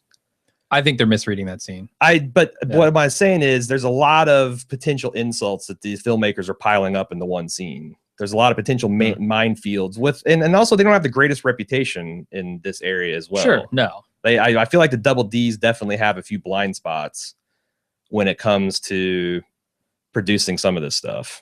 Yeah, I agree with that. Anyway, that's it for the episode. That's it for the episode. Yeah. Let's get into some feedback. Peter R said, as a show watcher, not a book reader, I wanted to mention a possible plot point that seems obvious to me but has not appeared yet. In a world with so many evil characters, why aren't people using the stone men or grayscale creatures as chemical weapons of sorts? One would think that some evil ruler would be catching these folks to use them against the enemy. How do you catch one? You know, without becoming a grayscale. Nets and poles and, you know. So that's dangerous business, man. Of course it is. It's as dangerous as like catching a tiger. It's more dangerous because a tiger can't. A tiger is not going to turn you into a weapon against your own people. Right. Okay. So it's approximately as dangerous as rounding up zombies in The Walking Dead, and that is used many times throughout the series as a weapon. So I think it's a kind of interesting concept. You round up a bunch of crazy stone men, you drop them in the middle of, you back up at the cart, the wagon. And you dump them off into a city center, and then you go off. Like, it seems like more of a terror weapon than a practical weapon of war. But there again, that's a lot of chemical, biological weapons in a nutshell. They're more terror weapons than actually strategically useful. Yeah, I get the feeling like I'm getting the vibe from this show that grayscale is a thing that they don't know how to contain. Like, they capture these things, these beasts, these grayscale stone men, and they throw them into Volantis, Valeria, to get rid of them, to keep them away, because they don't know how to deal with it. Like, it's almost like too dangerous. Like playing with fire. Yeah. It's just a bad idea. Moving on to William C. said, we were recently reminded of Brienne's hatred for Stannis and her vow to kill him if given the chance. I think the show is setting her up to be between two conflicting desires: her vow to kill Stannis and take revenge, and her vow to Catelyn to protect her daughters. At some point, Brienne's going to have to choose between these two conflicting views. She'll have a chance to kill Stannis or help Sansa, and will have to make a choice. Dark Knight. What do you think? Yeah. What do you think? Do you think she's going to find a way to Batman out of it, or is that going to be a genuine moment of drama? I can see that being a moment of drama. Yeah. When you have... What do you think? What do you think Brienne does? I think she honors her vow to Catelyn. Me too. Yeah. And to the fact it's like almost not dramatic to me, because yes, I'd be genuine. Like that's the obvious choice. It'd be a genuine surprise, but it's also seemed to be a betrayal of everything they set up about her character. Which I don't. Maybe that would be if you don't kill Stannis. So if you don't kill Stannis, yeah, he lives and you can kill him later. All right. If you let Sansa die, yeah, she's dead and you've broken your vow. You can't undie her. Exactly. Well, find the right red priest. She's gonna come back a little worse for wear, but sure, you know. Maybe maybe one of the pieces she loses is her wedding night. That's not necessarily a bad thing. I agree. Amir B said, I've always wondered why the wildlings would get ships from Stannis and then use them to sail south through the wall. Why wouldn't they take those same ships and just fuck off to east and Essos instead? The advantages are: 1, they don't need to make peace with the Black Brothers; 2, they don't have to kneel to some king; and 3, it's a different continent from the White Walkers. Yeah, no winter. Once they're leaving their homes, why protect themselves with an ice wall when they can protect themselves by a huge sea? My only thought is that maybe they don't know why the Essos exists. Jim, I've never really given this much thought. I've never even thought of it. I mean, you've got the Dothraki that won't cross the poison sea, as they call it, because, you know, they're superstitious and horses won't drink salt water and they're horse people. So there you go. Do you think that there's some kind of either cultural ignorance, like they don't know that Essos lives over there? We never hear of wildling raidings, and the Narrow Sea is, after all, the Narrow Sea. Yeah, it seems like maybe they never had the ships to do it. Or could be the dislike, you know, people are stubborn about leaving their homes. You hear all the time about like volcanoes. Like a volcano is going to destroy your home, old man. And it's like, yeah, I've lived here for 50 years. Yeah. Like that'll protect you from Mother Nature. Yeah. No, I don't know why they wouldn't have ships of their own. Well, I understand why they have there, right? I mean, closer toward the wall, I guess, but yeah, you go further north and it's just ice. Yeah.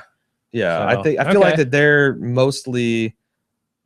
Maybe they couldn't. Yeah. Maybe they literally needed to get past the wall in order to build ships, and but they have what he's saying is Stannis gave them ships. Yeah. Oh, I know. Now they're going up now to pick their people. Yeah. Why don't they sail east? My only explanation Jon Snow won't let him. I don't know. Well, there's that. He's the hostage and warden. Yeah. So commander and hostage. I don't know. I think the most plausible situation is that they just don't know that Essos exists. Could be. Joe Y, listening to last week and this week's podcast, a question about good versus evil, the nature of things inside Gurm's world has got me thinking. We can all agree that his efforts to pick Game of Thrones have been brutal and blunt, to say the least. Let's look at what has shown us as a quick glance. He's taken over 24 prominent characters in the back of, from the start of the books and distributed among them into 3 categories. 1, killed or had their loved ones killed. 2, just generally worse off. And 3, better off. Okay. So on the list of loved ones lost or killed themselves, you got Ned, Catelyn, Sansa, Arya, Robb, Jon, Bran, Daenerys, Tyrion, Renly, Oberyn, Brienne, Drogo, Mance, Hound, Robert Baratheon, Jorah, Lysa, Joffrey, Cersei, Jaime, and Tywin. Alive, but Jorah. Yeah, his dad died. Oh, Gior. No, Jorah, the son, his father got killed. Wait, this category includes both of those. Yeah, it's the people you who were either killed or you've lost a I would put them in blood worse relation. Off. Okay, well, okay, sure. All right, well, the worse off category, where you would put Jorah, to be clear, yep. Is Sansa, which she also lost someone she loved. Maybe I'm misinterpreting this slightly. Yeah, I don't know how you put them in separate categories. Arya, Jon, Bran, Tyrion, Daenerys, Brienne, Varys, Cersei, Jaime. Better off, Bronn, Littlefinger, Ramsay. In list. That's sad. He says, so in the better off category, we have a professional murderer, a liar, and a psychopathic lying murderer. Does this subtly tell us that it pays to be evil and that evil wins out? Or is that too much to assume since we are not yet at the end of things to see what the final tallies are? Yes, I do agree with that last statement. Wait to the end to find out. But so far, you're absolutely right. Would any ending be capable of justifying all the atrocities that have fallen upon the good people of Westeros? Do hundreds of good people dying or having their lives destroyed become acceptable if one good person triumphs in the end and takes the throne? Potentially, yeah. See, like if I saw Jon Snow on the throne, I might say it was worth it. What I'm hoping for, and this is my pet theory, is that no one is going to sit on the Iron Throne. That be dismantled. That this whole Daenerys experiment with kind of like parliamentary democracy over in Essos is that's going to be a cultural revolution that sweeps the globe, and that we're left with the Dream of String being kind of like the start of Western style democracy instead of these dictatorships that can be benevolent or malevolent, but the common people have no say in it. That's kind of where I don't think it's as interesting to say who's going to sit on the whatever throne you've got. I think it's more interesting is like what kind of societal sea change. That's what can justify lots and lots of suffering. Like if you, a truly benevolent dictator could also. Yeah, right? But he dies and he has a crazy son, or he gets deposed. Like that's not a permanent solution. It's not permanent, no. So I think a systemic change is what I'm hoping for. But that's me. Jeff R says, anyway, did you notice anything strange about the old man Brienne talked to when looking towards Winterfell? Specifically, this is the last episode, the North Remembers guy. Specifically, that dumb floppy hat he was wearing. The only family I've ever seen wear those were the Freys. Could this be Brienne being in trouble and not even knowing it, much like she wondered aloud about Sansa? Or is it just a coincidence and those terrible, terrible hats are actually a style in Westeros? I think that might be a northern hat.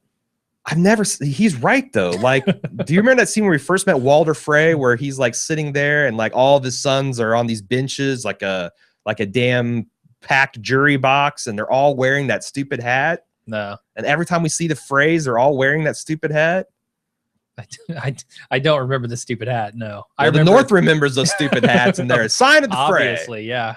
Yeah, I don't know, because that's a show motif. It could be a northern custom, but I thought it was interesting. Not mildly interesting, because I have no knowledge one way or another. Next week we're gonna see Littlefinger in the stupid floppy hat. I'm the Warden of the North. Time to don the hat. It's the latest fads from Winterfell, my lady. That'd be like taking the latest fads from Mooresville, Indiana, and taking them to New York. Great. They did that with trucker hats, though, so stranger things have happened. Sure. Moving on, Dion B said, first we had Tyrion and Varys' roadshow called Bald and Chain. That show got canceled, and the character of Varys recast with Jorah, the suggested titled Full Head of Bear. Dion thinks the obvious title for season 2 of the Jorah and Tyrion roadshow should be BJ's and the Bear. Okay. No sale on Jim Jones. I thought it was funny. No, I like Full Head of Bear. Yeah, I like it. Moving on, Brad T had a question about the economies and capabilities of various places in the Game of Thrones world. What would be the GDP of all of Westeros south of the Wall compared to Essos or Dany's Slaver Bay Empire? Obviously listing a number of gold dragons. Compared to Essos? Yes. Like 0? What do you mean? The Iron Bank is in Essos, right? Yes, you're right. So fuck the rest of it. Okay, so this is what I'm wanting. This is what I'm wanting from a show perspective. Right. Obviously, listing a number of gold dragons would ever be useless. So if you had Westeros GDP is 100, all of Essos would be what in relation to that? Marine would be what? Bravos would be what? What's your estimation? You think Essos is way, way richer than Westeros? I think the concentration of all wealth in, what do they call this whole land, this whole map, this whole world? Planetos? Is that what they call it? That's kind of what the fans call it. I don't think they have a name for it. I think the concentration of all wealth on the known planet is in the Iron Bank. Yeah. And that's how they portray it, certainly. It's a really hard answer to, I mean, I did some research into it, and Forbes had an article where they tried to quantify the Lannister wealth in proportion to the Tyrell's wealth and the North and all that thing. And all that stuff, but I suspect you're right. Like, I know the rest of Essos is super poor. Yeah. Well, that's not even necessarily true. No, those slavers have the 10 cities, the 10 free cities are really rich, like all in their different ways. Yeah, I think it's Essos has a huge, massive wealth. Yeah. Now, I don't know if they have like all the same resources, like physical goods. They also fight a lot. Westeros does. Yeah, that's true. Like they got the whole Greek city-state thing where they're always warring between each other and fighting and squabbling. Of course, Westeros kind of has that too. You got to wonder how much of their potential GDP is just destroyed in military fuck ups. Yeah, probably. But I guess it's like I see Westeros as being like the UK. Okay. And all of Essos as being kind of like the rest of the European Union. And I can't, like there might be some poorer, some richer, but overall they're just much bigger and has a much larger economy. But I don't know. It's very hard to find that kind of real world answers other than the Lannisters got lots of gold. The Iron Bank has tons of money. Yeah. Other than those big, and the Martells have lots of land and lots of wheat. But on those generalizations, and the North is poor, they always make it a point about how poor the North is. Sure. Anyway, moving on to Andrew M. I'm going back a bit, but I feel like this plot has been abandoned. In season 3, episode 8, Stannis throws out Melisandre's leeches containing Gendry's blood into a fire and calls out 3 usurpers: Robb Stark, Balon Greyjoy, and Joffrey Baratheon. 2 of the 3 usurpers meet bitter ends. Robb and Joff. When is Balon going to get his comeuppance? And what the fuck is Gendry up to? Who the fuck is Balon? Balon is the father of Theon. He's the head of the Iron Islanders, the pirate kingdom. Oh, Jesus. We haven't seen him in ages.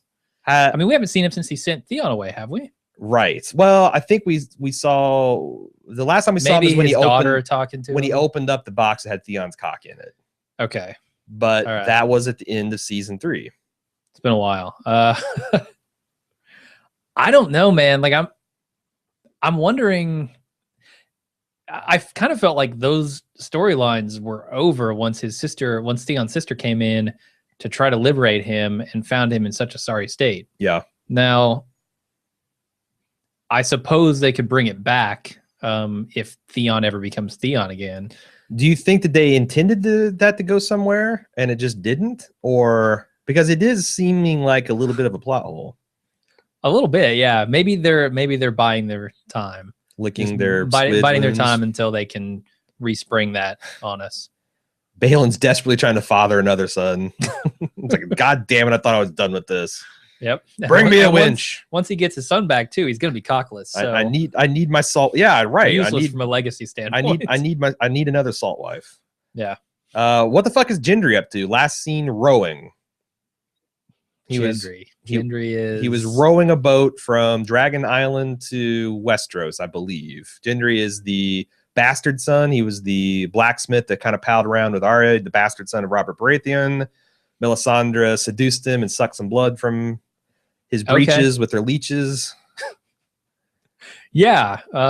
You said he was going where? I don't remember where he was going. Davos freed him because Melisandre wanted to burn him at the stake or something. Yeah. And he put him in a rowboat and said, row that way. That's the last we saw him. Well, who knows? I mean, he gets caught in a current. He's still rowing. Marine. So yeah, he's whereabouts unknown, and it's to be determined whether that's significant or not. Yeah, it seems like they like to do that in this show. Yeah, and in the books, you know, stock away some forget characters, about these characters. Put them in the fridge. They're inconsequential, and then later on they become a huge part of the plot. Like, look at I mean, right now, Loras and Lancel are both blasts from the past who especially Lancel, but I mean, even kind of Loras. He's always been in the background just as like a pawn. Yeah. Now it's really coming to the forefront.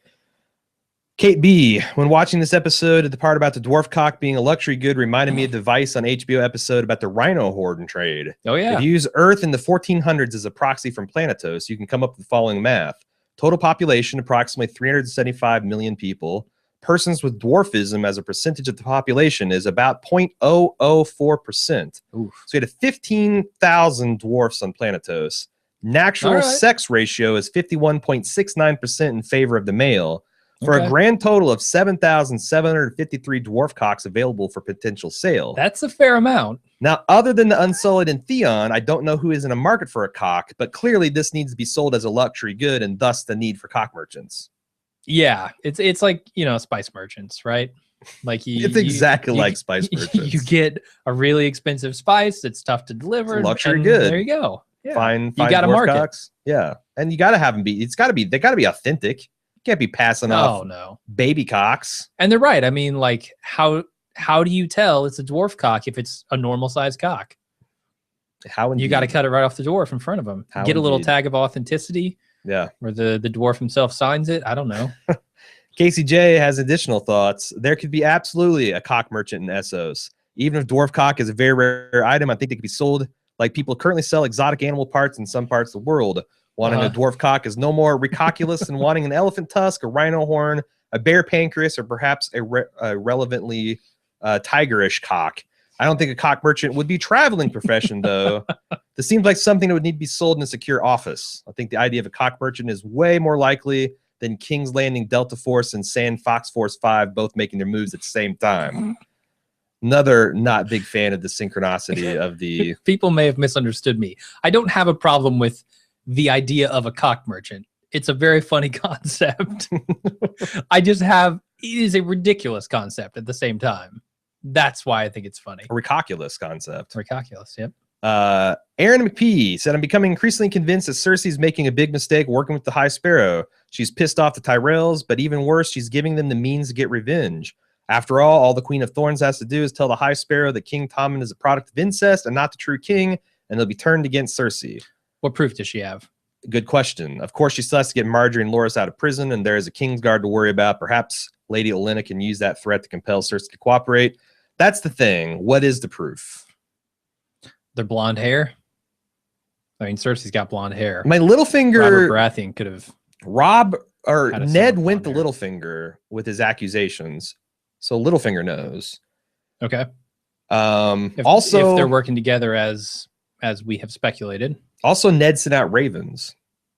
Or maybe, no, it was just a Stannis, wasn't it? And then Stannis sent out ravens, so that's kind of hearsay.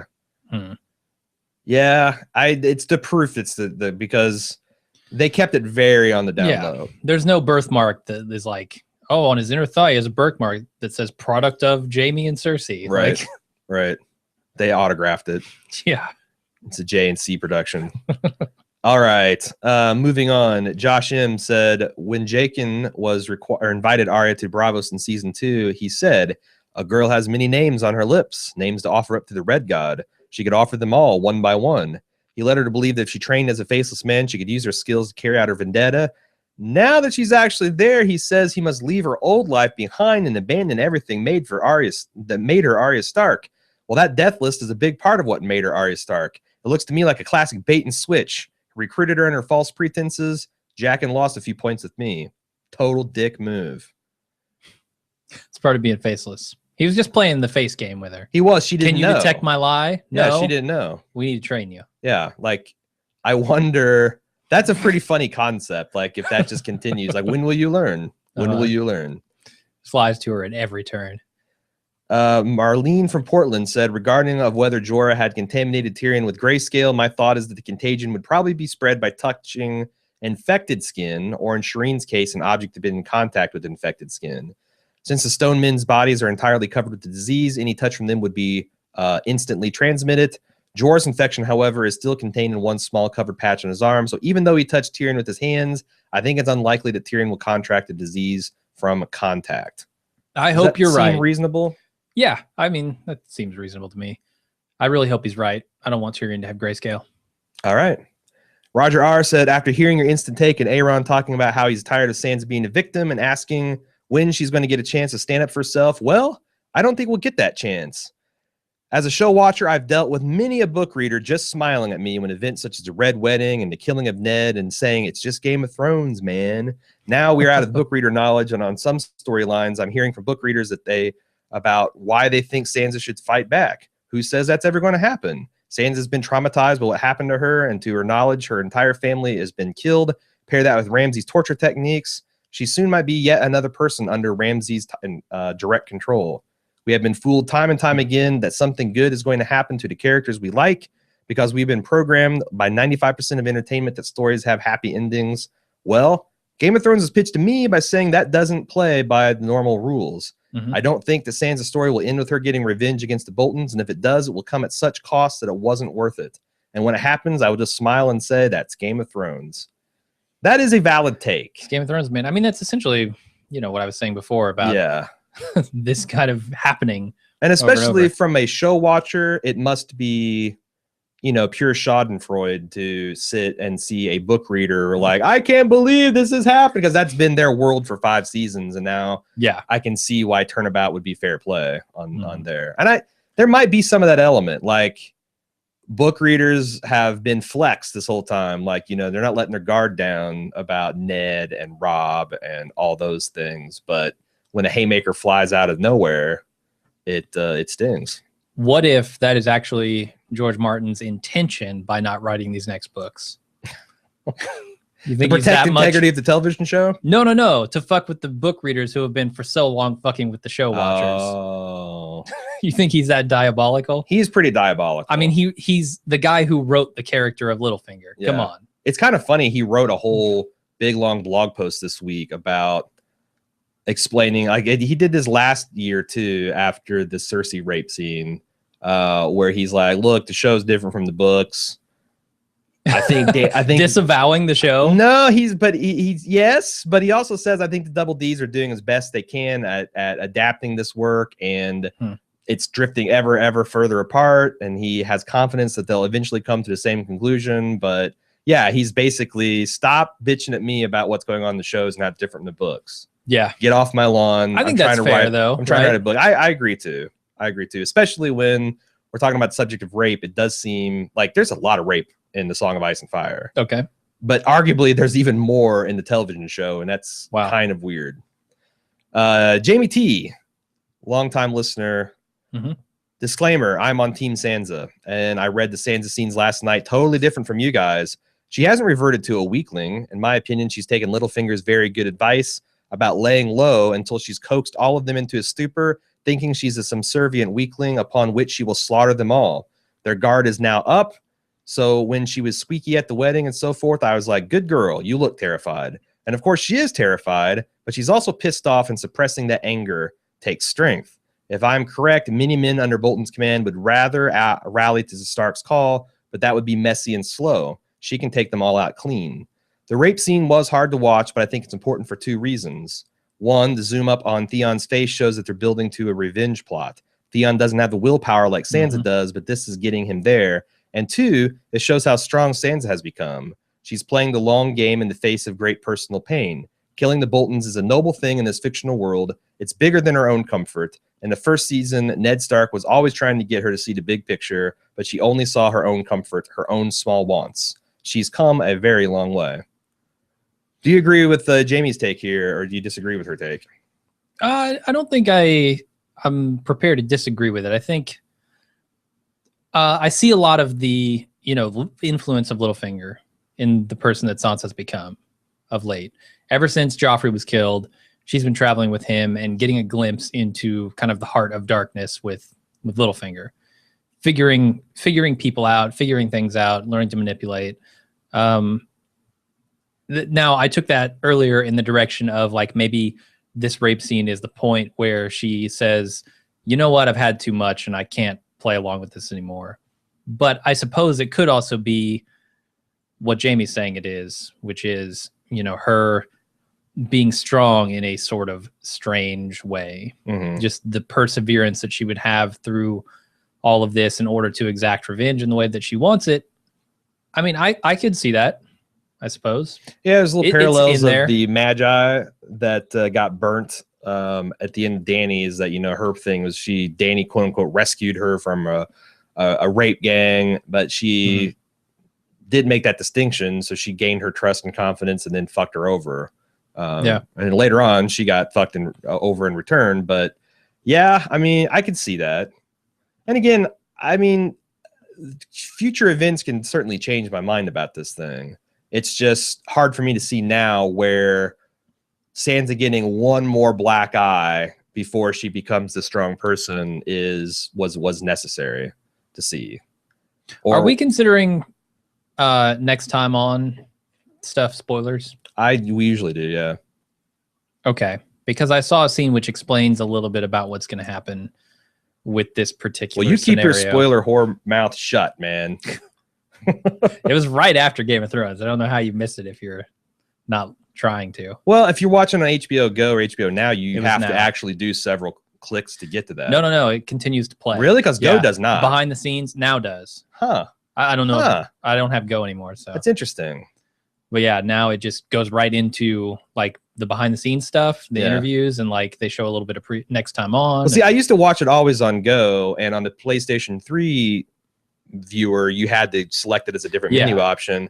PlayStation 4, unbelievably, still does not have HBO Go. It's been almost 2 years since it's been released. So I'm back to record. I'm back to fucking recording Game of Thrones on my DVR like a fucking farmer. Wow, it's ridiculous. Wow. Andrew, the Commissioner Mount, says, I think it's tricky to say that this makes her character weak and a victim and that she has no agency. I don't think that a woman, or in this case, a young girl being sexually assaulted, makes her weak. I don't think she's weak if she doesn't find a way to fight off and kill her attacker. In fact, I think there's been a larger machination by Littlefinger or an intervention. I'm sorry. In fact, I think had there been some larger machination by Littlefinger or an intervention by Theon to save her, it might have robbed her character of some great moments further down the road. Sansa seemed weak and victimized in the past, not because bad things happened to her, but because of how passive she was forced to be afterward. In a weird way, her passivity has been her armor too, but we haven't seen how this event will shape Sansa's character yet. Bad things happen to people in Westeros, whether they are strong people or not. Sansa's had just another Ned gets his head cut off moment, and we're going to have to wait and see if her reaction shows her agency and strength of character, or if she shrinks back and is swept along like she was in King's Landing. See, I guess I'm leaning more towards your side of this, where she has been so stagnant for so long, because like you said earlier, she has had a lot of impetus to be angry and strike out before. I still stand by what I said. She was a very different person then, and she didn't really know how to go about that. Yeah. But I think what Jamie and Andrew, this is Andrew's email, right? Yep. Are not considering is what you said, which is it has just been so long where this girl has been shit on over and over and over again. Why would this necessarily change the equation? Well, it's kind of like, so we criticize Walking Dead a lot because Rick gets in this thing where I got to be the leader. I don't want to be the leader. I need to be the leader. I don't want to be the leader. It's like just back and forth, flip-flopping, tread. Like nothing really changes significantly in his character. And we're, it's one of the things we debate is like, is this going to be the turning point where he finally decides to do whatever? And we had that same debate about Tyrese. Right, the same debate about Don Draper. Yeah. And like that is, it becomes, it's some of that stuff can become really tiresome. And then you add something explosive like rape to it, then people get really fucking cranky about it. So like, I understand all of the reactions, and I'm weary of it too. In the same way I was weary that, Dany was shouting and screaming for dragons all in season 1 or season 2. So I think a lot of how you view Sansa depends on your perspective, in your own life. Sure. Like that's what a lot of cinema and television, a lot of good stuff does. Yeah. You bring kind of your own baggage to it, and you judge these characters based on that. And I think that's fair. Like whatever opinion you have on it, I think is fair until the story unfolds. Like whatever speculation you want to do is fine. Once the story unfolds, we can see whether or not we like it. Sure. Usanu A wrote in, my prediction for this episode is that Littlefinger was not in fact dumb enough to leave Sansa by herself. I do believe he's installed a spy network of some sort in Winterfell to spy on the Boltons for him, as well as to watch over Sansa. I think that the same network is leading or responsible for whatever mysterious underground group in the North that keeps saying the North remembers. This includes the granny who told Sansa to light the candle to Broken Tower if she ever needs help. All right. That would be interesting, that we've actually, by debating whether Littlefinger is dumb enough about if actually he's another step or two ahead of us and he has got this thing wired for sound and light, that would be kind of cool. It would be. Would it be too unbelievable? Would you? Okay. No, I'm on board with the Littlefinger as the ultra capable. Yeah. The grand chess master. Like Varys and Littlefinger, and to some extent Tywin, I would almost believe anything. Yeah. They're like Joker from the Dark Knight levels of diabolical planner. He fell from St. Louis. All right, I lied. The game extends beyond Bond villains. Oh, he's giving us an update about the Bond casting. It extends beyond Bond villains to overall 007 characters. I completely forgot about this until the Queen of Thorns came back on screen this week's episode. Lady Olenna Tyrell is, of course, played by Diana Rigg, who is the one and only wife of James Bond himself, Contessa Teresa di Vincenzo. In the movie On Her Majesty's Secret Service, George Lazenby's one and only effort at being James Bond, a.k.a. the one that no one's seen, Agent Deep cut, yeah. Yeah. Agent 007 truly falls in love and ends up marrying this woman, even though she's originally hated Bond, and she eventually fell for him, which makes the ending of the movie all the more depressing. When just after wedding, literally as they're driving away in the car, Tracy Bond is killed after being shot in the head in a drive-by shooting. Spoiler alert from a 1969 movie. Jesus. Very Game of Thrones, too. Yeah. Ties it in there. Nah, I've never seen that one. We're all bonded up in this piece. Where's Pierce? When we're going to see Pierce Bronson? Pierce Brosnan's going to show up as in the fighting pits. Can we cast Sean Connery as the Northern Lord? Probably, yeah. Why not? He's I mean, he's like 80 now, but sure. Well, I mean, there's lots of old bear was not a spring chicken either. No, Walter Frey's looking pretty frayed. Oof. Yeah. So yeah, why not? Lee VDB, the name that just endlessly rhymes. When will it take, or what will it take for Theon to snap out of it and pull and not put his own safety above the suffering he sees? I know he's broken, but when will he actually break? Good question. Is he actually going to? I think he will. Is he going to snap? I've thought since the beginning of time that he's going to. Yeah. I think it'll be soon. I think this might have done it, actually. Yeah. This might have done it for both him and Sansa. Okay.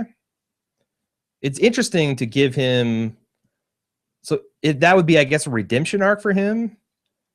Yeah. But he needed a redemption arc because he fell from grace. Like, you've seen heels turn to face and face turn to heel, but this would be a face, heel, face turn. Yeah. Really, really odd. I don't know if I'm aware of anything like that in fiction before. Mm-hmm. Joe H says, Jorah now knows Daddy Jorah is dead at the hands of the Night's Watch. When Jorah is given the sword Longclaw back to Jorah, and Jorah in turn gave the Longclaw sword to Jon, when Jorah sees Jon with Longclaw, I imagine Jorah will assume Jon took the sword after leading the revolt against Jorah. No. Either way, Jorah's disdain for the Night's Watch will surely put him square in opposition to Jon Snow, don't you think? And then he'll have to fight Jorah, one of the fiercest fighters in the land. That is an interesting thing, should they ever meet. Yeah, like he found out that his father was killed in a mutiny by his own men. Yeah. And the Lord Commander now is swinging Longclaw around. That will be a that's bear baiting. That's what you call that. That's gonna be bad news for Jon. I have a feeling. Rai writes in and says, I was just feverishly doing research on WebMD to figure out this whole grayscale business. Unfortunately, no info whatsoever for some reason. Surprising. I don't get it. Does grayscale do something to your brain, aka the rage virus from 28 Days Later? Do the exiled grayscalers go mad over time from being exiled? Seems like Do the banished become nihilist? Why would they go attacking a couple of wary boaters that float through Valeria? Second of all, Jorah has grayscale. That slaver guy is wailing him in the face. Does that guy now have grayscale? If you have a bad case of grayscale, are you then more contagious? Is there a more advanced version of grayscale called RGB? Did grayscale evolve from its predecessor, Dot Matrix? Was the disease created conspiratorially by Epson to rid Westeros of the technologically inclined? Yes, I need answers. Yes to all the above. What do you think? I mean, so I feel like that they're positioning grayscale in this show to kind of be whatever they need it to be. Yeah. But then there's also a potential that they've only introduced grayscale so they could have the kind of cool action scene and have Jorah contract grayscale for some purpose. But I honestly don't have enough information to say exactly the particulars of the disease as far as it relates in the show. Yeah, I think we're just discovering that. And, you know, we speculated earlier about how it could be contagious. Yeah. So, all right, Joel H. So Peter Baelish kicking off another convoluted plan, it seems. I've read some bloggers wonder just what the guy's plan is, like he has something meticulous and foolproof ready to go. But I think we've seen that that's really not how he operates. When he kicked things off, he didn't know how things would go in the wake of Jon Arryn's death. Just that having the Lysa do so would send the letter to Catelyn blaming the Lannisters would create conflict between the two great houses. Later, after he claimed the dagger used in Bran's assassination attempt belonged to Tyrion, he knew that would stoke tension but did not know exactly how. He could manipulate Ned with pieces of information about what John Arryn was investigating, but his main goal was to create chaos he could use to his advantage. If the show has taught us anything, it's that Baelish thrives on chaos. When things came to a head, he has a plan for whether Ned agreed to his terms or not. In this case, I feel that his current plan has two parts to it. One is taking advantage of the results of the battle up in Winterfell. If the Boltons beat Stannis' forces back, Baelish still has the force of the Vale he can bring against them. As he notes in one of the DVD's histories of and lore, the Vale set out in the War of the Five Kings and suffered none of the devastation the rest of the countryside did. This isn't just a DVD commentary point. It's also explicit in the show. Lady Arryn or Lady Lysa refused to take part and raise her banners for anybody because she was afraid for her weak-ass son. It seems unlikely that the Boltons could withstand an attack from Stannis, Westeros' finest surviving military commander, and then another attack from the full strength of the Vale. And I'm sure Baelish is counting on that. Once he defeats the Boltons, he can be seen as either Sansa's savior, assuming she's still alive, or if he's not, a hero to the north, destroying the family that betrayed the Starks. Either way, the north will probably be his.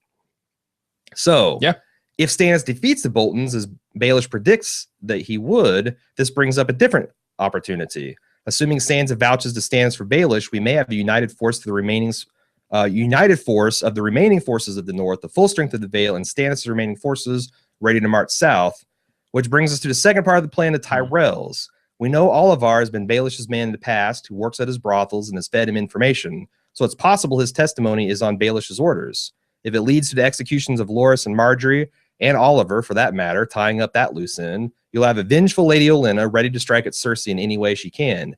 With Littlefinger's history concerning the Tyrells, first brokering the alliance that allowed the Tyrells and Lannisters to win the War of the Five Kings, and then later helping drive the conspiracy to assassinate Joffrey, Olenna may be willing to withdraw those soldiers' gold and wheat she mentioned to Cersei instead of throwing her support behind the new army coming from the north. The Lannisters would then be besieged in multiple The Lannisters would then be besieged on multiple fronts, and you have to think that Baelish truly plans to rule everything, or if he truly plans to rule everything, he's going to have to take out the strongest house at some point. With Kevin withdrawing the Castle Rock and Cersei ruling is more vulnerable than it's ever been, what do you think of this overall battle plan? You remember the scene where Littlefinger, Sansa, somebody else are watching Robin practice his sword fighting skills, and he gets a letter. He gets something. Now he takes off, and I assume that was that the carriage was ready to go to Winterfell. When did that happen in comparison to what Oliver has seen? Oliver, whatever. I assume kind of contemporary. I mean, like at the same time, like you think Oliver would have had the opportunity to get word to Littlefinger about what's happening there? Well, he did get that mysterious raven that they later strongly implied was a marriage proposal. Yeah. But it could also have been, something. We never see it, whereas we see a lot of these other notes. Yeah. That's why I'm wondering what was actually on that paper. And he doesn't want Sansa to see it either. Now, I know that leads right into the marriage thing, but right. Makes me wonder, because he would have to know what's going on here, and we haven't really seen that information get to him. Yeah. So that would have to happen behind the scenes for him to be helping take down Cersei, or I'm sorry, take down the Tyrells. All right. Alicia D wonders, or comments, this episode led to a spirited debate between my husband and I over who's the bigger psychopath, Joffrey or Ramsay. Wondering what you and Jim think. Psychopath, I think Ramsay. It's interesting because it's like we saw Ramsay is the seasoned pro and Joffrey was the talented rookie. So I think that ultimately, being the king, Joffrey could have been a bigger psychopath, but currently he didn't have enough time to fully develop his tastes. And he was just experimenting and like coming into his own. So like, yes, I would have to say Ramsay, but with Joffrey being, he was cut down in his prime, really. I mean, he's cut down his prime. But he was more entitled, had more money and more power. So I think he could further indulge his psychopathic tendencies. Okay. So maybe it's fair to say they're both a little psychopathic, but we saw a little more evidence that Ramsay was better at it. Yeah, and I think Joff also could be charming, and I know Ramsay can be charming too, but it's not as good. Like Joff did a much better, impressive. I'm a king and I'm a prince and I feel like Ramsay has a crazier eyes. Yes, like you look into his eyes, you see crazy. Yeah. Whereas Joffrey, you see kind of an insolent shit. Yeah, who is power mad and yeah, I don't know. Psychopathic in his own ways, I guess. Interesting take on Littlefinger from Lily Stark. You guys have been discussing Littlefinger's exact motivation and where his loyalties lie, if he has any, with regards to Sansa. When we've debated whether he loves her or not, whether he loves Cat, etc. I think you guys might have alluded to this in Instant Cast a bit, but I wanted to mention another possible angle. Littlefinger really was in love with Cat, but she did not feel the same. He was not of noble birth. She saw him as just a boy, and she married Ned instead. This is described more in the books, but in the show, he describes this in a long sex position scene to two whores who are furiously finger fucking each other. So it's a little hard to remember the details. Anyway, perhaps Littlefinger's motivations are less informed by love and more informed by vindictiveness and revenge for the heartbreak and humiliation he suffered. If not a total explanation for his actions, it could explain his callousness if it turns out that he had sacrificed Sansa simply for his own personal gain. He loves to hate Catelyn. Fine line between love and hate. And sacrificing her daughter to the Boltons is a grievous insult. Yeah. So we could have this all twisted up, and that would be consistent. Yeah. Yeah, especially in the beginning when he thought this was the last remaining Stark. Okay. Moving on to Barrett R. has an updated Yelp review of Littlefinger's brothel.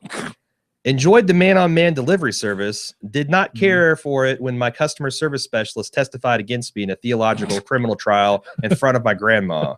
Foie gras was pretty good, but would not recommend. Sir Loras Tyrell. Awesome. 1 star. Would not broth again. Would not brothel again. Peter S. It seems to me there's one simple way to keep the ending as it was without selling Sansa's character out. While you know what? Trying to decide if I want to read this or not. Sorry, I'm making you edit. That's fine. Okay, let me see, because we got 3 left, and I'm starting to feel like this is running on. 201. Yeah. There's some funny stuff here, but there's nothing really. All right, anyway, let's do this last one. This is the last one. Last email, Peter S. It seems to me there's one simple way to keep the ending as it was without selling her character out.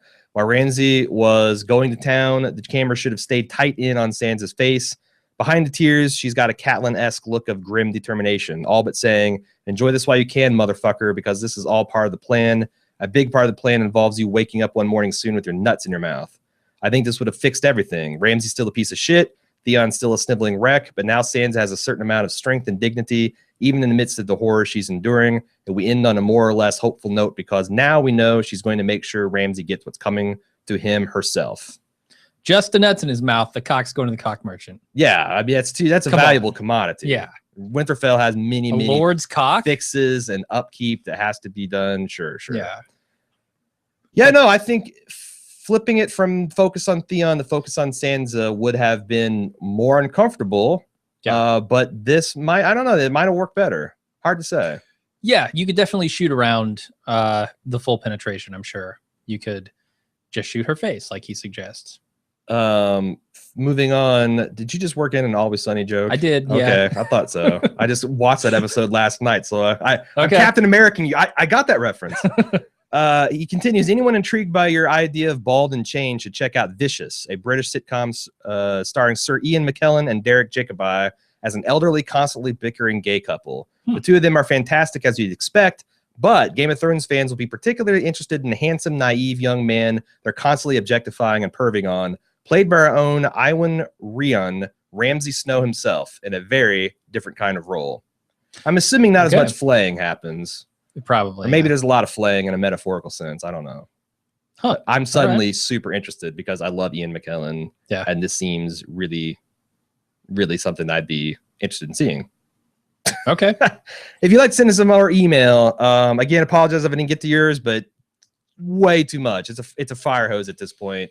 But I try to sift through and find the best, the first, the funniest, the Unbent, the Unbowed, the Unbroken emails, and you can try to sneak your way into our email systems water gardens, which are very lightly guarded, by sending an email to GameOfThrones@baldmove.com. Okay. I stretched that out enough for you. No, I like it. Okay. That's good. And then you can also keep in touch with what we're doing on Facebook.com/baldmove and on Twitter @baldmove. And check out our forums at forums.baldmove.com, because the really cool thing about there is we segment the discussion for each episode into spoilers and non-spoiler territory, and it's super fun. And I'm all up in that piece, commenting left, right, and center. Lots of good smart takes there too. I haven't even ventured into our own spoiler-free section You yet. should not, because I'm scared. You should not. I'm scared of the spoilers. That would be ironic. I finally take you off of the listserv for the emails, so you don't get spoiled, and then you just blunder into the spoiler marked thread on our own website. That would be What are you bullshit. doing, Jim Jones? What are you doing? You some kind of sand snake, fucking up things left and right? Yeah, I'm the one with the whip. You. All right. The whippy snake. And that's it for the show. Thanks, everybody. We're going to be back. Actually, you'll be back with the spoiler. And Friday comes out Friday around noon. On Friday, yeah. So stay tuned for that. Still hasn't met the cutoff for that. So if you got a spoiler take, or you want to suggest a tinfoil theory or whatever, get it in soon though. Yeah, I did last Friday. I did a show derived tinfoil that just flamed. It seemed like half of it went down in flames this episode, but show derived tinfoil. Okay. Yeah. Something that isn't in the books. Yeah, something that was completely show speculation. Huh? Well, no? Okay. I can't explain. I mean, sure. What am I going to do? Tell you what I said? That's not going to work. You're not. All right. Thanks, everyone, for listening. Like I said, Friday. And then, of course, we'll be back right after the episode on Sunday night. Until then, I'm Jim. I'm Aaron. See ya.